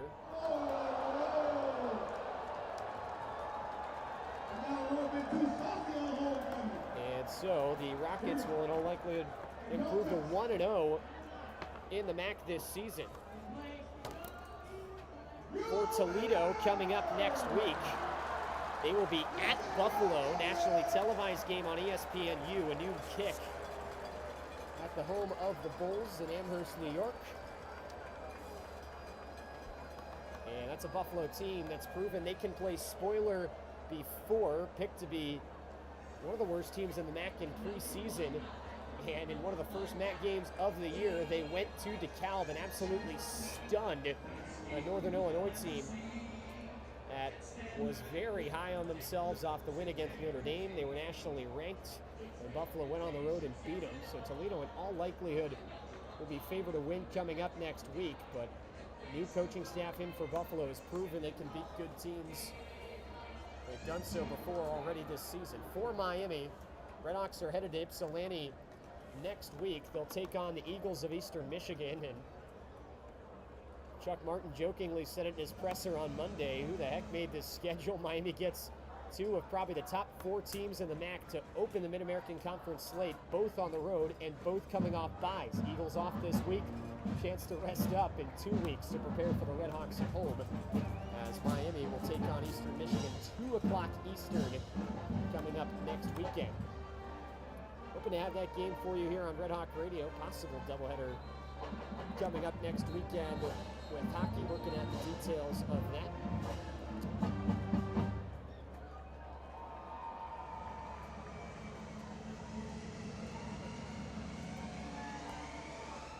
Toledo coming back out now. Miami's got no timeouts. They lead at 30-20 with 2 minutes left to go. And they need 5 yards and a first down to seal the win. Leeson out with the offense. Motions Wallenczak to his left. And Wallenczak gets the hand, making his way up the middle, wrapped up quickly, fights for an extra 2 yards. Wallenczak, the ball carrier. He is brought down after a pickup of 2 yards to the Miami 48. Toledo will run this down to about 1:10 left to play before they'll snap the football. Jason Candle in year 9 with the Rockets. Was rumored in the offseason he might be departing after really building out a nice coaching career for himself at the Division I level with this Toledo team. Played most of his college ball in the Buckeye State at the D3 level with Mount Union, won a couple national titles. Was rumored to be up for the Ohio State offensive coordinator job in the offseason. Toledo's going to take a timeout here as the play clock was running down. And so with 1:12 left to go, we have a stoppage as the Rockets face 3rd down and 3.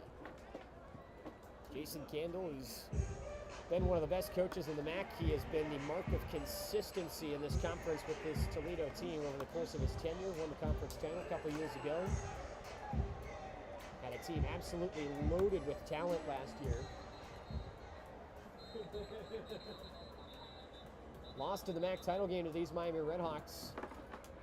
Retooled, reloaded, and despite losing a lot of talent to the portal in the offseason, put together a roster that, especially after today, looks to be front runners to certainly make it back to Detroit and possibly win a second MAC title over a 3-year span. Handoff down the left side. It is short of the line to gain for Wallenczak. He picks up a yard, and Toledo will have to punt it back to Miami, but you're looking at about 20 seconds left for the RedHawks to work with when they get the ball back. And we've seen Chuck Martin in this situation before, not even put Brett Gabbert in the situation to be potentially banged up, and it does look like possibly we might see Henry Hessen if the RedHawks get the ball back. He's milling around right now on the far sideline. For the RedHawks, not all is lost. Max scrapped divisions this year, and so it's just the top two teams in the conference straight up. There's good and bad to what is a really difficult MAC schedule for Miami this year that sees them play the likes of Toledo, Eastern Michigan, Bowling Green, and Northern Illinois are all on the schedule this season for Miami. Probably the four best teams outside of the RedHawks here in the conference. They got to play them all. The unfortunate thing is that's somewhat of a gauntlet for a Miami team that also opened up the year with 3 Power 5s. The good news for Miami is that means they'll get a shot, in all likelihood, to beat a lot of teams they're chasing for a potential bid to Detroit. With that strong schedule, you could be looking at facing a number of MAC unbeatens later on down the road. That means if this one loss is the only one that stands up, you still got just as good a shot to make it back to Detroit and try to defend your title. So not all lost today for this Miami team here in the MAC opener. They'll look to get back to it against Eastern Michigan coming up next weekend. Toledo's going to go for this on 4th down, actually. And Gleason will take the snap, head left, dive forward, and he's got enough for the first down, and that is going to run the time off on this game. Much like last season, Rockets best the RedHawks in the regular year. After going up 14-0 early, Toledo hangs on to win it. 30-20 is the final score. The Rockets take down the RedHawks. Toledo now 4-1 on the year, and Miami drops to 1-4. We're going to get that first MAC win coming up next weekend as they will take on Eastern Michigan. Thanks so much for joining us here today. Again, next time we'll be on the air coming at you next Friday for the Miami Hockey home opener. RedHawks taking on the Seawolves of Alaska Anchorage next Friday night, 6:35 pregame, 7:05 puck drop on Friday. We'll have coverage for the game again on Saturday, and again hoping to have coverage for you starting at 1 o'clock next Saturday for the RedHawks and the Eastern Michigan Eagles on the road. Stay tuned to our social medias for more updates on that. For now, Luke West Poley saying so long from Glass Bowl Stadium today. Toledo beats Miami 30-20 in the RedHawks MAC opener. When we come back, we'll be in our studio. Sean Wiesemann has your RedHawk Radio post-game report to get you wrapped up on this one. And that is on the other side of this break. Good night from Toledo, where our final score is Rockets 30 and Miami 20. Thanks for tuning in to this presentation of Miami football on RedHawk Radio. Postgame coming up next.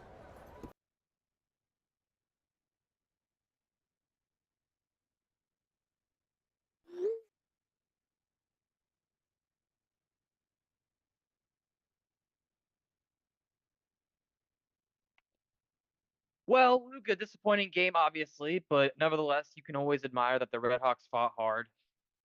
However, it's a 30-20 loss for the RedHawks as they fall to 1-4. Toledo now 4-1. I'm Sean Wiesemann. Thank you so much for listening to RedHawk Radio here in Toledo, Ohio. But I mean, oh my gosh, brutal game. You started off with, you started off so well. You get, couple punts from the RedHawks, from the Rockets rather, and you get a Miami touchdown to get it within 10 before the fourth quarter starts, but Toledo just finds a way. They score a touchdown. It was back and forth for a little bit, as you know. I mean, Toledo scores a touchdown, Miami then scores a touchdown, but unfortunately, Brett Gabbert interception ultimately is what cost them, and they'll have to go back to the drawing board next week as the RedHawks take on the Ohio Bobcats. I mean, sorry, not the Ohio Bobcats, the Eastern Michigan Eagles next week. And that'll be a tough matchup as well, as Eastern Michigan is 4-1 and 1-0 in the conference. Thank you so much for listening, though. I mean, we'll start, first of all, with a great performance from the run defense. The run defense did exactly what you asked them to do, and that is to stop Tucker Gleason, stop Jacques Stewart, stop Wallenczak Stop all these guys. They have a lot of prolific runners, and they ultimately stopped them. 37 carries, 78 yards, only one run of more than 10 yards, and that was the Wallensack run of 32 to get the Rockets inside field goal range. However, it was the pass defense that ultimately ended up costing Miami the game. Jawan Newton, 127 yards on 8 catches and a touchdown. Junior Vander Ross, 6 catches, 57 yards. 2 other players with 40-plus receiving yards. And Tucker Gleason with 318, 27 to 38, 2 touchdowns, 2 interceptions. And unfortunately, like I said, it was the pass defense who didn't step up, but you can also say the same for the Miami passing attack as well, as Brett Gabbert just 23 of 46 for 296 and 2 touchdowns and a pick, but averaging just 6 yards a pass.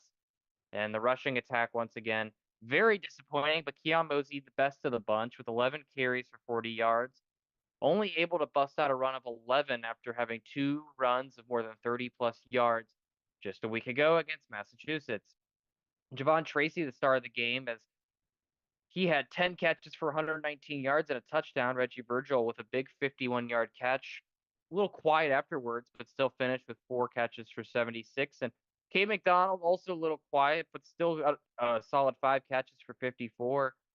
And, there was a lot of explosive plays for the RedHawks, especially towards the end of that game, but they're going to go back to the tape and just think about the plays they could have had back. They got very lucky. Their defense was able to stop them multiple times in the red zone, including an interception at the goal line, holding them to a field goal at the 4.